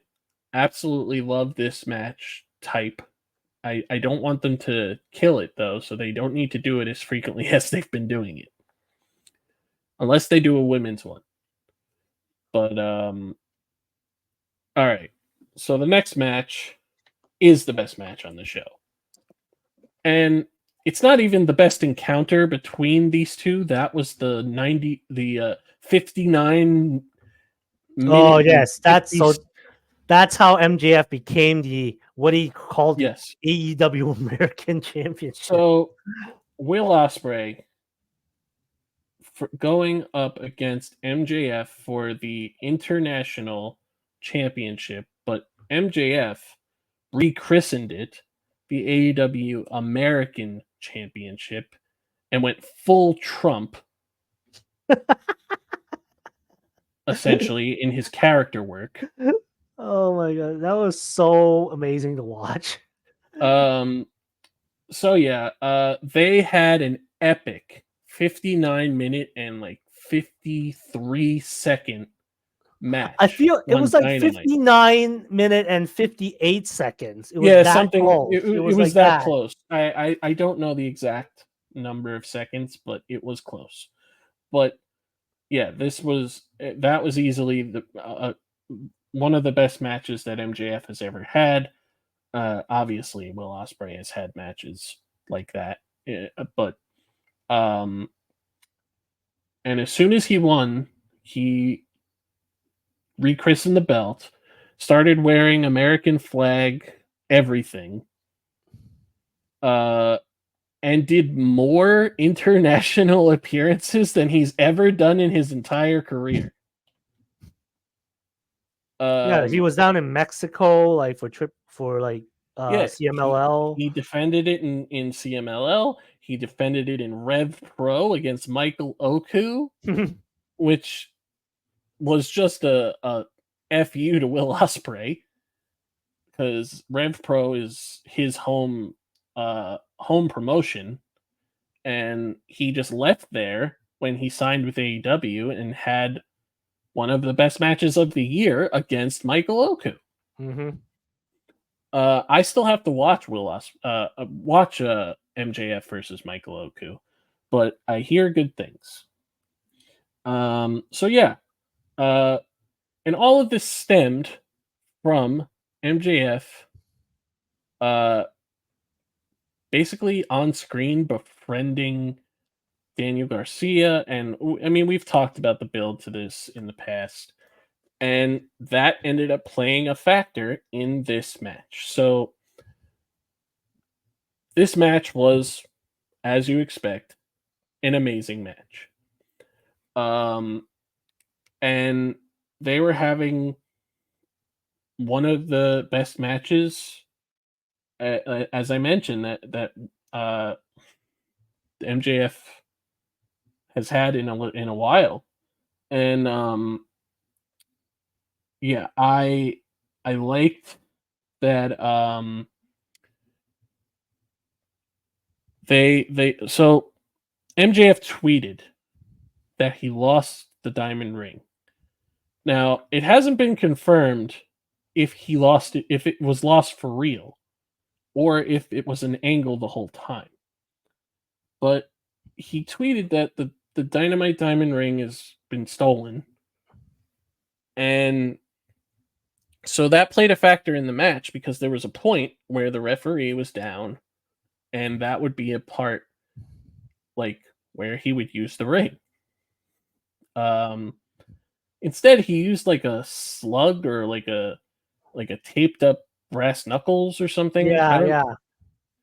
um well, he tried to anyway, because he was stopped By a mysterious by hooded figure. by a mysterious hooded figure who apparently, from what I read, wore that mask all day, so nobody would know it was him. It was the return of Daniel Garcia, who is back for revenge on MJF after everything that happened to set up this feud. And Will Ospreay used that to his advantage to secure the victory and regain the international championship. Some spots to mention in this match: MJF hit a Panama Sunrise on the freaking apron. Jeez, um, MJF doing the kangaroo kick, which which he kind of mocked as a thing that he was never going to do again, right. even though he's been doing it a lot. um, Will Ospreay hitting a hidden blade on a cameraman because he tried to do it to MJF, but MJF moved out of the way while he was on the apron. So that referee got exposed. I mean, that cameraman got like exposed because his pants were too short, Oh. apparently. Hmm. Not like exposed literally; it just showed his underwear or whatever. um. So yeah. Finish saw, as we mentioned, Daniel Garcia returning to smack MJF in the face when he was going to use this brass knuckles or whatever he had on his hand. And during the distraction, Will Ospreay would hit a hidden blade and then hit the move that he said he would never hit again, the Tiger Driver 91, which is a very dangerous move. Yes. That The reason he stopped using it was because he used it on Brian Danielson and looked like it yes, legitimately hurt and his neck. well, of course, this was in storyline because, as we Mm. talked about, when Brian Danielson took that move, he took it cleaner than anybody has ever taken it. But he made it look so believable that But of course, he made he it look played it. so Yeah, believable because not only does he have a history of neck issues, yeah, he's going through neck issues right now for real. yeah. Back to the feud with MJF. MJF So was in various promos before this match was saying that the only way you can beat me is to use the one move you can't use. yes, Right? Yeah. and that's exactly what he did, and he secured the victory and refused To take to this take the American yeah, championship. And this farce of a title. So and yes, I guess they found the original international title out from the well, Christopher Daniels just so conveniently had it with him, yes, absolutely. uh, so he just gave it to him, and a funny moment after the match ended, uh, Bryce Remsburg walked on MJF while he was knocked out. So that was hilarious.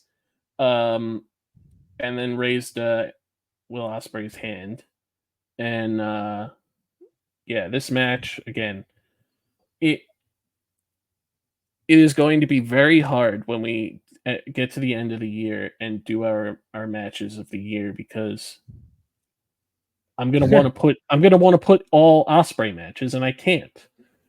I have to pick Yeah. one. It's to the point where I have to like do a separate list of the top 5 Osprey matches. Like cuz the guy just can't have a bad match and he just has the best match on every show. He just can't stop having good matches.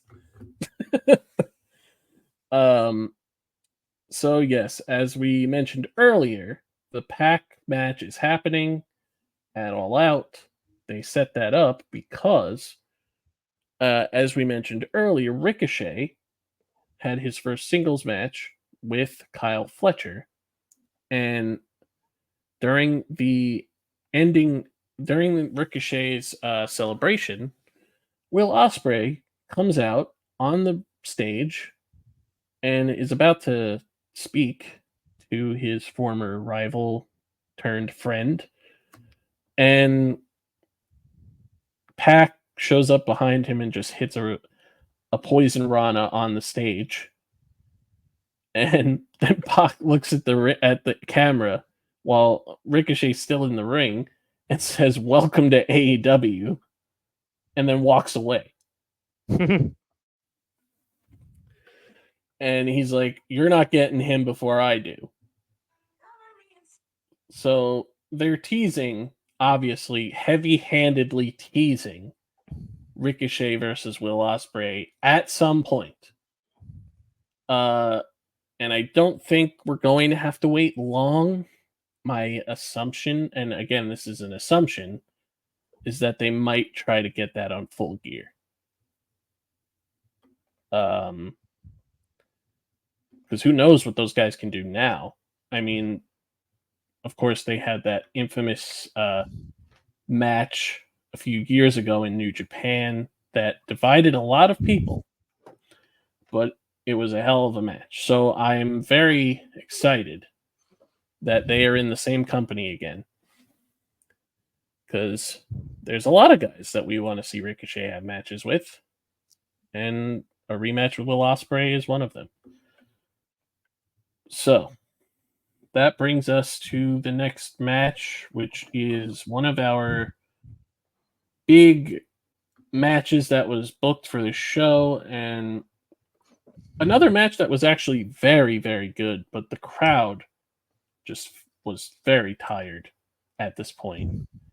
It's TBS Championship match. Mercedes Monet defending against Dr. Britt Baker, DMD. So, as I mentioned, I thought this match was a lot of fun, and I thought that they killed it in there. I thought they had a lot of great chemistry. Mercedes had a horse and carriage entrance with her 3 corgis in the back. Um, and those Beefeater security guards. Um, and yeah, there was a lot of great moments in this match, and Mercedes spent a lot of time working on the back of Britt Baker as she's had a history of back problems. There was a great sidewalk slam spot on the top rope that she did. Um, at one point, they were fighting on the top rope, and Mercedes did a scoop slam off the top rope, and then she tried it again, and Britt Baker like turned it around into her own slam. That was a pretty cool spot. Um, then there was a lot of back and forth strikes throughout the match. They were really like trying to hurt each other in the best in the safest possible way, I would hope. uh because they really made the feud personal coming into the match. And at one point Britt hit an implant buster for a near fall. That was a good spot. A lot of they pulled out a lot of stuff that both these girls don't do very often. And yeah, I really think that Britt had an Eddie Guerrero moment in the match as a kind of a troll towards Mercedes, because obviously Mercedes has mentioned numerous times that her favorite wrestler of all time was Eddie Guerrero. Oh yeah, I remember that. Yeah, so Camille was on the apron, and she threw the belts in the ring, and Britt was going to use it. I think it was the New Japan Strong belt, and she was going to use it, and she threw it at Camille, and then fell down like she was pretending she got hurt. And then when Camille got ejected, she slyly waved at the camera. But Mercedes and Britt would go at it again, and eventually Mercedes would hit that finishing move.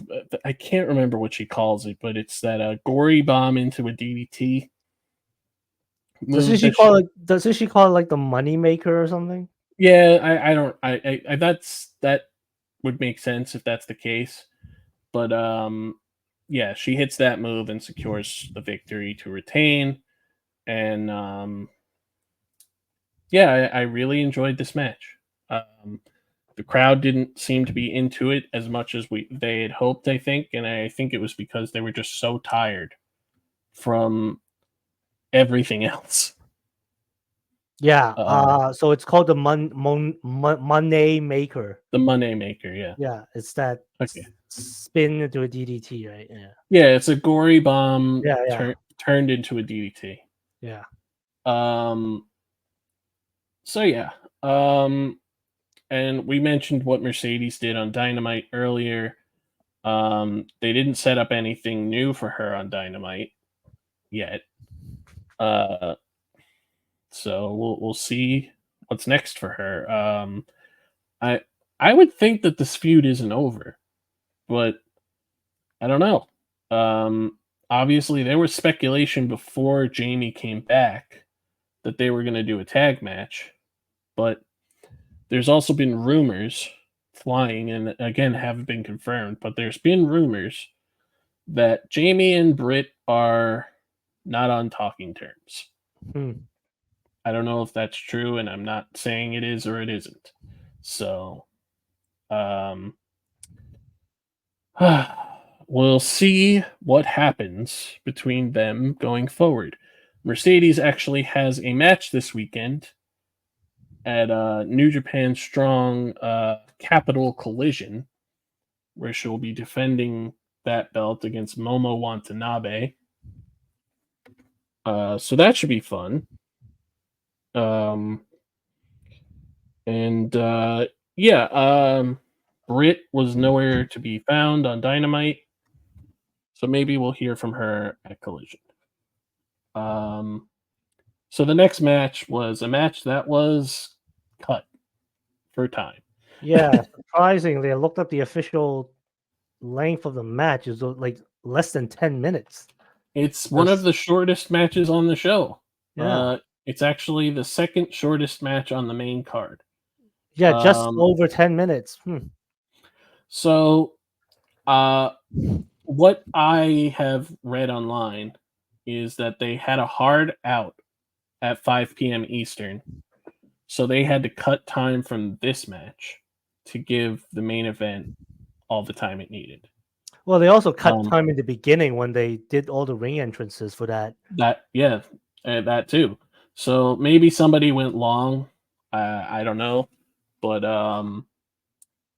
yeah. So the next match is the coffin match between Jack Perry and Darby Allin for the TNT Championship. Yeah, So, Darby going into this match was undefeated in these type of matches. and so was Jack Perry. Um, Jack Perry, I believe, had one He had match one, which of this. I remembered how that match ended very climactically. He throws Christian Cage, closes it. I don't know, some kind of switch, and then it just goes shoot, like it went straight down into hell or something. Yes, yes. Um, Commentary forgot that Jack Perry had one of these matches because I don't remember who it was. There was somebody on commentary that mentioned that Jack Perry had never had a coffin match before Ooh. multiple times. I don't know. Was this a commentary or was this on the post show? I don't remember. Somebody mentioned that. I don't remember who it was, but yeah, this match kind of was just pedal to the metal like right away. They they they just went at each other immediately. Um, there was a spot where the coffin was set up vertically, and Darby went to do a suicide dive, and Jack got out of the way, and Darby just did a flip back first Ugh. into Yeah, the and this coffin. wasn't like one of those wooden coffins that look really worn down. This was like an actual casket. So Yes, frankly, it was more of the casket match than like just a coffin match. yeah. Um, there was a point where Darby did the skateboard spot where he jumped off the middle rope and did an ollie onto Jack's back. Yeah, speaking of Um, that, just reminded me that Darby came to the ring with thumbtacks glued to his oh yeah, face. yep. Like Thumb the guy from that movie, the one with the Hellraiser, nails. Hellraiser, yes, like Hellraiser. the Hellraiser Yes. character. Um, yeah. So this match was pretty much just kind of get to the point kind of thing. Jack Perry got the upper hand and basically never lost it. To the point where he tied Darby's hands and feet together. Yeah, yeah, a lot of Uh, commentators were saying this was such a dominant performance by Jack Perry. It was shocking. while his hands and feet were tied together, he threw him off the stage onto some tables. Jeez. Then he put him in a body bag, closed the body bag, kicked him in the head while he was in the body bag, and then closed the casket. Yeah, in this wave of violence, I totally forgot, like, this seemed really rushed. It's like Well, yeah, I mean, yeah, definitely. it very clearly cut for time, very clearly Mhm. getting to the finish as quickly as possible. Yeah. Um, after the match, Jack Perry makes like he's going to light the casket on fire. Yes, the Bucks came out, the Bucks had, a lighter and, like, Yes, maybe some gasoline. gasoline. Yes. So the Young Bucks were trying to rid of Darby forever, Mhm. but The lights went out. the lights went out and Seek and Destroy started playing. Sting shows up at All In for the first time since his retirement and basically clears the Young Bucks out of the ring with the bat. Jack tried to hit Sting in the back with the chair, but he no sold it. And Jack Perry ran away. Um, and then Matt Jackson received a Scorpion Death Drop. Actually, both got a Scorpion Death Drop at the same time. Yeah, At the okay. same time. Yeah. Uh, and then they ran away. And then Sting helped Darby out of the casket, and that was it. Yep. Uh, so yeah. Uh, Can no we? sun. Yeah. Um. Sorry. You finish. Well, I was going to mention Dynamite now. Yeah, Um, because Darby was not physically on Dynamite, no, but he was mentioned. but he was mentioned by the Yes. returning John Moxley. Yes. So on Dynamite, John Moxley returned with his New Japan music and got in the ring, and commentary made it seem like they had no idea this was happening. So Tony Schiavone gets in the ring to interview him, and he talks about how things have changed around here and he's needed to, you know, have some time away and rethink some things. And there was one person in particular that he feels like is a lot like him, but also very different, but thinks they have a lot in common and need to have a discussion. And that's Darby Allin. And after he says this, he goes to leave. And before he leaves, he goes back in the ring and essentially gets in Tony Schiavone's face and says, people around here need to realize, and I'm here to tell you right now so you understand, that this is not your company anymore. So people were very confused by this.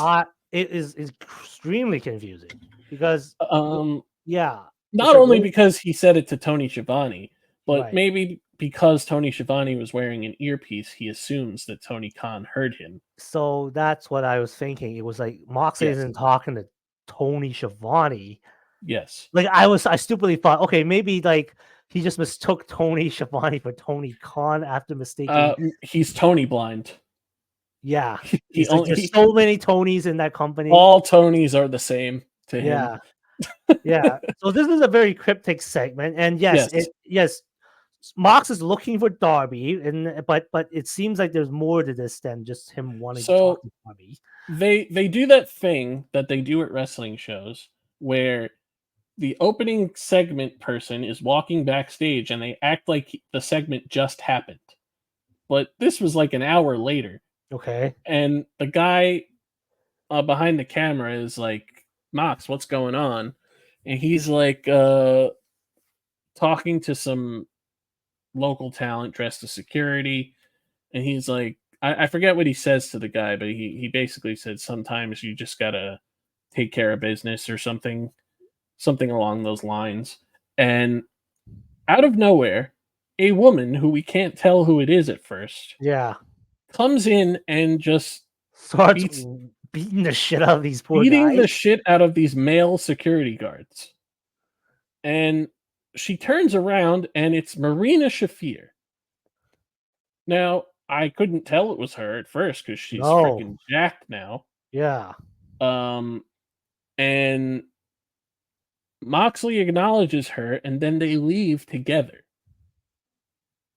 So something is going on here. There's been speculation online that this is the Hurt business coming in, the Hurt Syndicate, Shane McMahon. Uh, there Oh obviously my. people are going to say that just because Tony Khan and Shane McMahon had a meeting that Mercedes took a picture of. Yeah, so this really reminds me of 2023, and I guess in the like later part of 2023, the whole devil stuff. And Hmm. it was like that thing that kind of like perked our interest and was like, what is going on here? This year it's been the Jack Perry returning, Tony Khan physically getting taken out, speculation about how like the league have taken over the company. And now that there was it became a sort of almost like the détente. I don't know if you know what that word means. It's almost like basically means a stalemate. So Hmm. because like you know you expect Tony Khan to like find some kind of like you expect Tony Khan to at some point punch Jack Perry in the face for just to get back at Jack for punching him at Jacksonville. That hasn't happened really. Tony has gone back to just doing what he does as the president of the company. The elites have been like feuding with Team AEW of various versions of it, and they lost at Blood and Guts. So now they just come out of nowhere, and this thing with Mox about saying that indirectly, we think to Tony Khan, like, this is not your company anymore. We have no idea what that's about. Yeah. So I'm very intrigued about where it's Yeah. going. Obviously, I have more questions than answers. Obviously, because it's too early to know anything. But like, what does BCC know about this? Yeah. Are they involved at all? Mhm. He wasn't there at all. At All In. He wasn't even in the building. He wasn't even in the country. Yeah. He was at Wrestling Revolver. So I found it interesting the eventual what we're going to talk about, the end of the world yes, title match. yes. A person who's not part of the BCC was out there celebrating. We'll get to that. Well, he was standing there confusingly. Yeah, But it was yes. like when I was looking at it, I was like, well, I guess because he's one of the trios champions. Yes. But anyway, back to So Mox's. yeah, we'll see where this Moxley stuff is going because again, it's too early to know what's going on. But yeah. AEW is very good about dropping hints towards whatever they're planning. Mhm. So we'll see where it leads. And yeah, I mean, obviously, I love John Moxley. He's one of my favorite wrestlers ever. So I definitely want to see where this is going, and see what happens. So that brings us to the main event, the final countdown of the career of Bryan Danielson. Career versus title. Bryan Danielson versus the champion of the world, Swerve Strickland. Now, the story of this match has been great. They have told such a great story going into this match because Swerve is so good about flipping a switch of whether you're supposed to cheer for him or not. And he went out of his way to try to get under the skin of Bryan Danielson by mentioning his children and mentioning his wife and how he should just go home and save himself the embarrassment because this Bryan Danielson is not the Bryan Danielson of old. This is not the Bryan Danielson that he wants to face. He wants to face the Bryan Danielson who's a killer. And even Eddie Kingston, who hates Bryan Danielson on camera, is sending in a video from his couch with his foot elevated in a cast that this is not the Bryan Danielson that he knew back in the day. This is not the killer Danielson that would destroy anybody that got in his way no matter what. And he wonders if this Bryan Danielson can even match Swerve. And I think that all of those words from people like Eddie Kingston and Claudio just not acknowledging Bryan Danielson's anything. Like when Bryan Danielson was in Anarchy in the Arena, Claudio didn't want him to do that because he didn't want him to get hurt again. And when he was asked who he thinks is going to win, he said no comment. So all of this stuff, Eddie Kingston, Swerve getting personal, Claudio not acknowledging Bryan Danielson's whatever's going on, I think lit a fire under him and brought out the Bryan Danielson of old. Because this match was so much fun.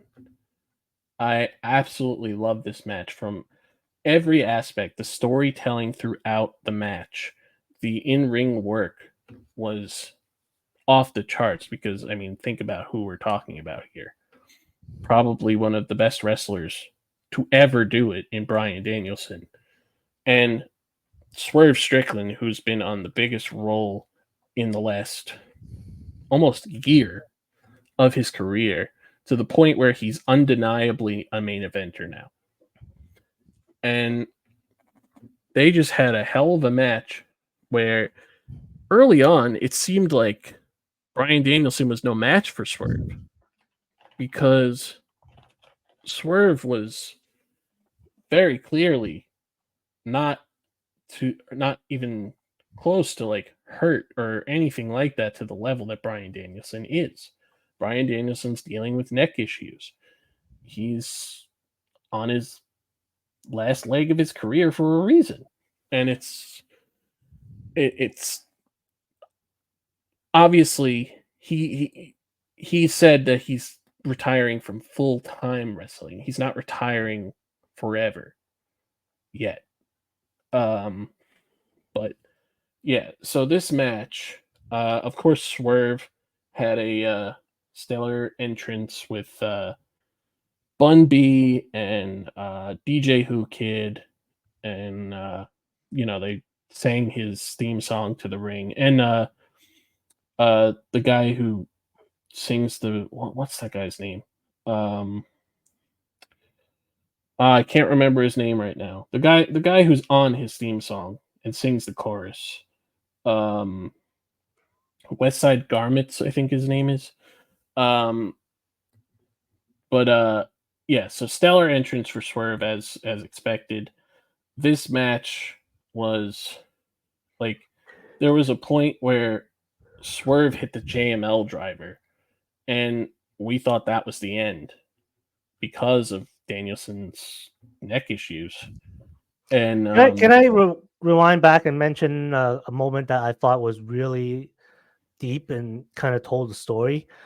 mhm, So Brian had his family with him at this match. Bree Garcia and his children, I guess Buddy and Birdie. mhm, Birdie is the one who wants him to retire. She's the yep, daughter. At one point, Brian's just standing and he's looking at the family on the corner and just cried tearfully, just going, "I love you so much. I love you so much." Meanwhile, Swerve is just chopping him like in the chest continuously.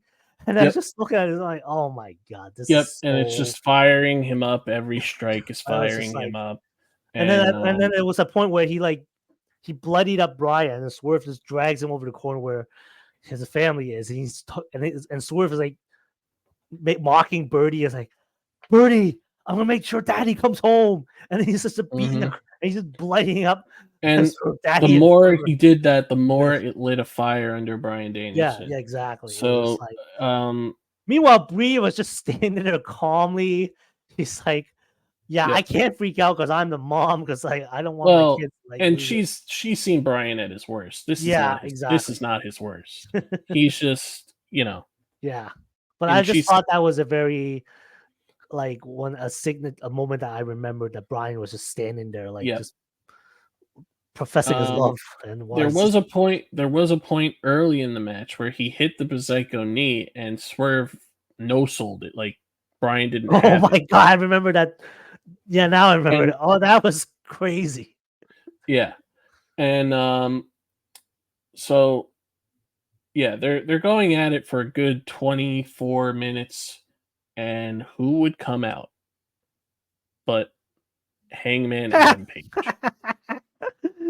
Oh boy. So Hangman, all he does is show up, and this incenses Swerve.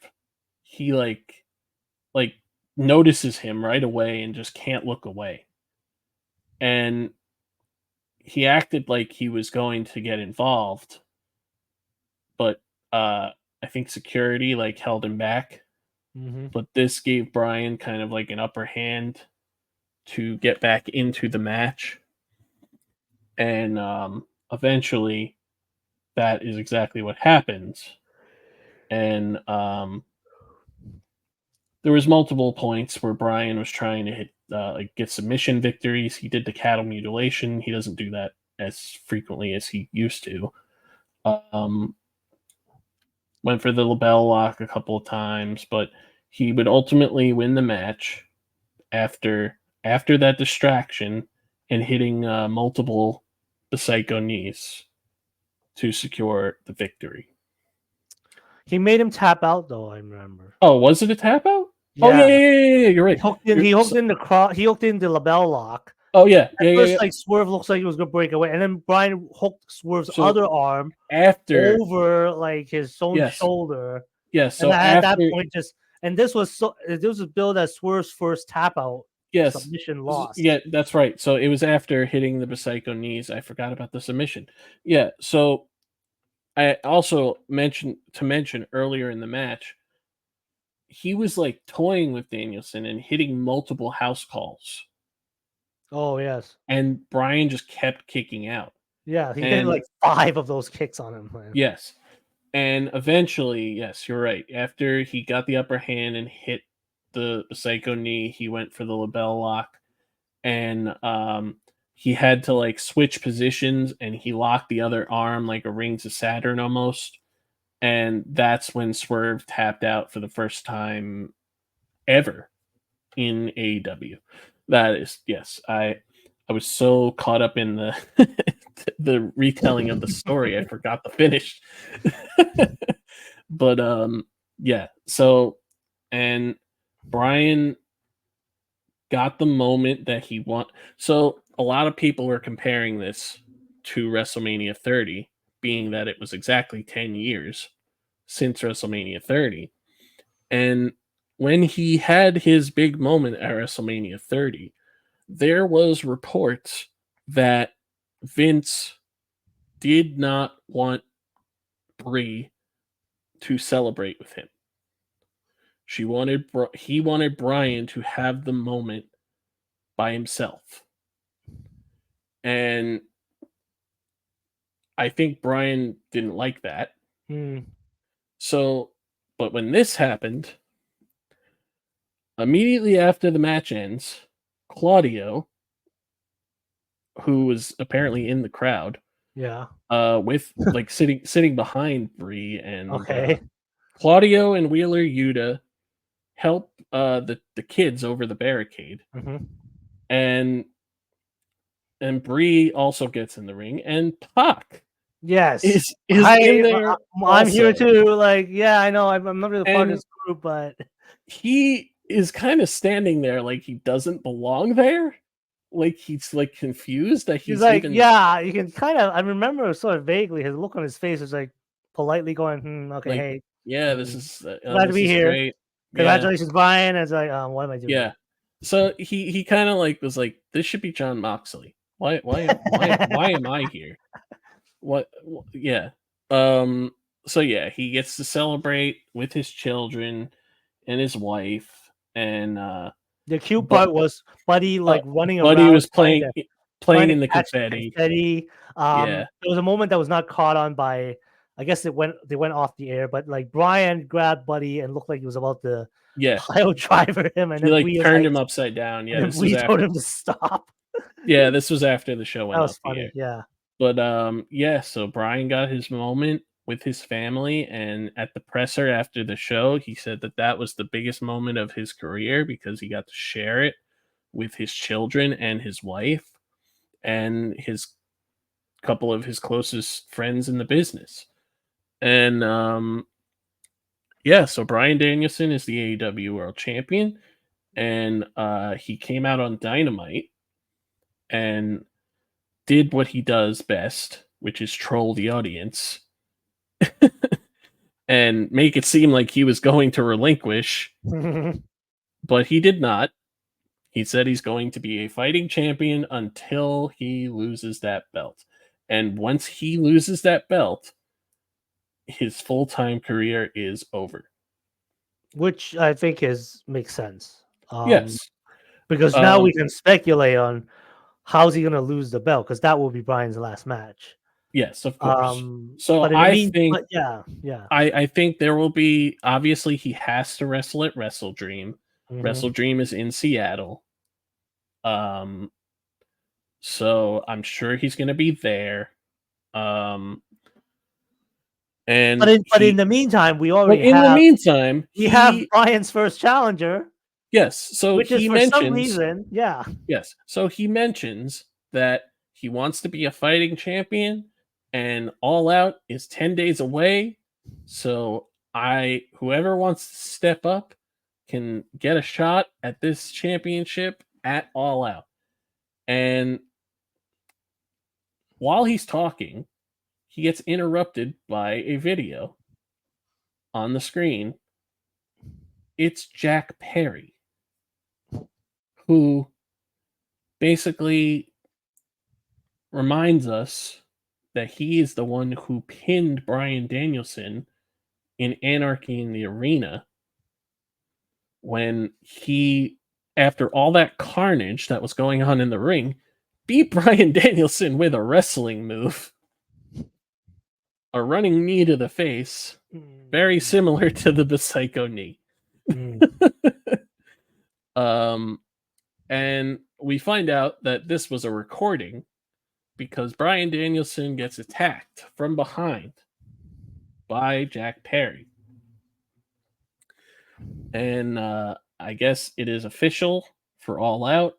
The TNT champion will be challenging the AEW World Champion. And this goes back to the thing I mentioned earlier, where I cannot stand other champions challenging other champions and only defending one belt. If you're going to have this match, then either Jack should be defending against somebody else and Brian should be defending against somebody else, or both belts should be on the line. But I get that that can't be the thing because Brian doesn't want to hold two belts. He doesn't even want to hold the one he has. Yeah. He He was said so it. against being a champion that he Yeah. held it off until it just no longer Well, could be. he said the same exact thing that Sting said in his presser, Yeah. that Tony Khan got him here kicking and screaming because Sting wanted to lose at Revolution. He also didn't want to win the tag belts. And I think Brian was in the same boat, but ultimately Tony got what he wanted. Mm. Yeah. So of course, I think this was only done because All Out is in Chicago. And we know what happens to Jack Perry in Chicago. So Bryan Danielson will be over as fuck in Chicago, and Jack Perry will not. And it'll, I'm sure it'll be a great match because Jack Perry is very good, despite what the internet might tell you. Jack Perry is actually very good at his job. And I'm Yeah, sure there's a lot. I mean, Tanner and I were like concerned about this when Jack Perry got himself set on fire in that spot with Darby at that. I guess it was the Anarchy in the Arena match, Mhm. and then it turned out that he had been practicing for months the stunt. Yep. He also redesigned the TNT title, the version that he carries now, that looks like it was thrown into a dumpster fire and left for 5 days. I actually like that redesign. It was like he did it himself. What he did was like he took apart the main plate, He like made a mold of the belt. mold of the belt, and then he like Yeah. put like black paint and soot and all this shit on Yeah, it, yeah. and it was just it's just so fitting. And I think of all these redesigns, these specified designs, like this stupid MJF's version of the American Championship, and then the Acclaims version of the trio titles with the scissor face. So I mean, the only closest thing would be the House of Black's version of the trios belts, which was like just a darker version. Yep. But this was like a literal DIY like Yep. thing. This is like the blackness of my soul kind of thing, and it's reflective of like the way Jack is now. He's just filled with this darkness, right? Yeah. So yeah, so that was All In. This was easily the one of the better shows of the year for AEW. I don't know if it's better than Revolution, but I would say it's absolutely a a a a 9 out of 10 show, if not, because it's not a perfect show, obviously, Hmm. but this was the show that AEW needed, and and we mentioned notable absences like John Moxley was very it was odd not having him here. It was very odd not having him here. Um, and yeah, but we'll see where this all is going. But yes, we have to get that Brian Nigel match at some point. Um, I don't know if that'll be while he's still the champion. Maybe Nigel causes him to lose the belt. Um, you know, we'll never know. I guess we'll find out. And as mentioned, we haven't really talked about this, but next year's All In has been moved to July and is in Texas. Yeah, I'm looking at my time off and calculating whether I can fly down there and meet our buddy Tanner in was Yeah, it Dallas? Or is it? yeah. Yeah, It's at the it's where the Rangers play. No, Arlington. yeah, Arlington. Okay, It's where the Rangers play. yeah, yeah. So All In's moved to Texas because they're doing Forbidden Door in London next year. Yes, and Yeah. yeah. So Forbidden Door has been moved to August in the normal spot of All In, and for the first time ever, AEW is having a July pay per view where All In will take place in Texas. So, yeah, that is the show. We are very happy to be back and doing this podcast again after a extended break. I little peek behind the curtain. I was moving, finally done moving. So it took long enough, but it's over. So and yeah, Alan, what do you have to say for your closing words?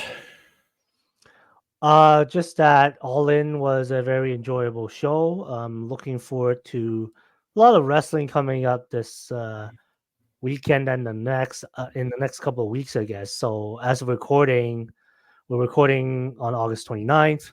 Friday, August 30th, as you mentioned earlier, we have Capital Collision in New Japan. I'm actually going to be watching TNA Emergence. An Iron Man match. Yeah, an Iron Man match between Nick Nemeth and Josh Alexander. This would be the third Iron Man match I know Josh to have competed in. He may have done more, but this is And like for the world title. uh, Nick Nemeth mentioned in interviews that he's never had an hour-long match before. Interesting. He's Interesting. he's had half-hour Iron Man matches. Yeah, that emergence show is gonna have I think I'm expecting some ramifications going forward because emergence is on the Friday. Mhm. Saturday the 31st is Bash in Berlin. I might be able to catch that. I'm not sure at And this time. Sunday is Sunday is NXT No NXT No Mercy. Mercy. And Ethan Page, a former TNA wrestler, is defending the NXT championship against TNA wrestler Joe Hendry. Oh And we boy. know of a prior tag relationship between Ethan Page and Josh Alexander, and Josh Yep. Alexander has been kind of pissed off at Joe Hendry for a bit. So I mean, they're just within days of each other, so we'll see what happens with that. Yeah, I'm watching for that, and yeah, just enjoying life, enjoying the wrestling that's out there. Mhm. I have an acquaintance who's actually got into wrestling, so he will be having his first match, I think, at an indie show in Toronto, Sunday, September 29th. And randomly as well, I found out that there was an indie show in Hong Kong. My friend who lives there, who's not really into wrestling, he just sent it to me randomly because he saw the poster and remembered I watched the stuff.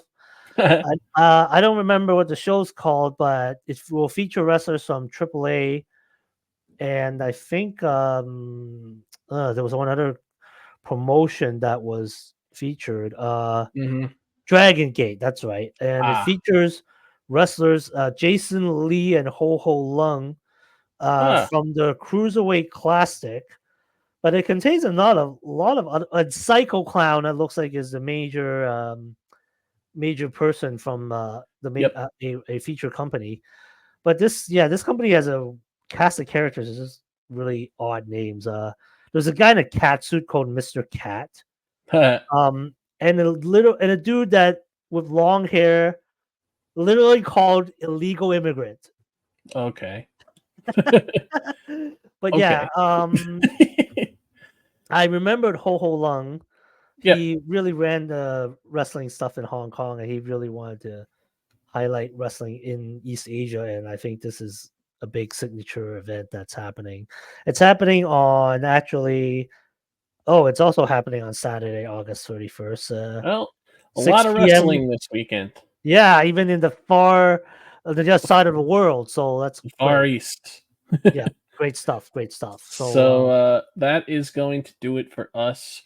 Uh, remember to go to our linktree slash going over big time podcast, where it'll have every way to listen to and watch this podcast, as well as our social medias, which will be below on the screen, as well as a Twitter account for the podcast itself.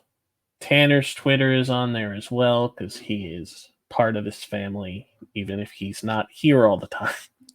Uh, and yeah, that is going to do it for us.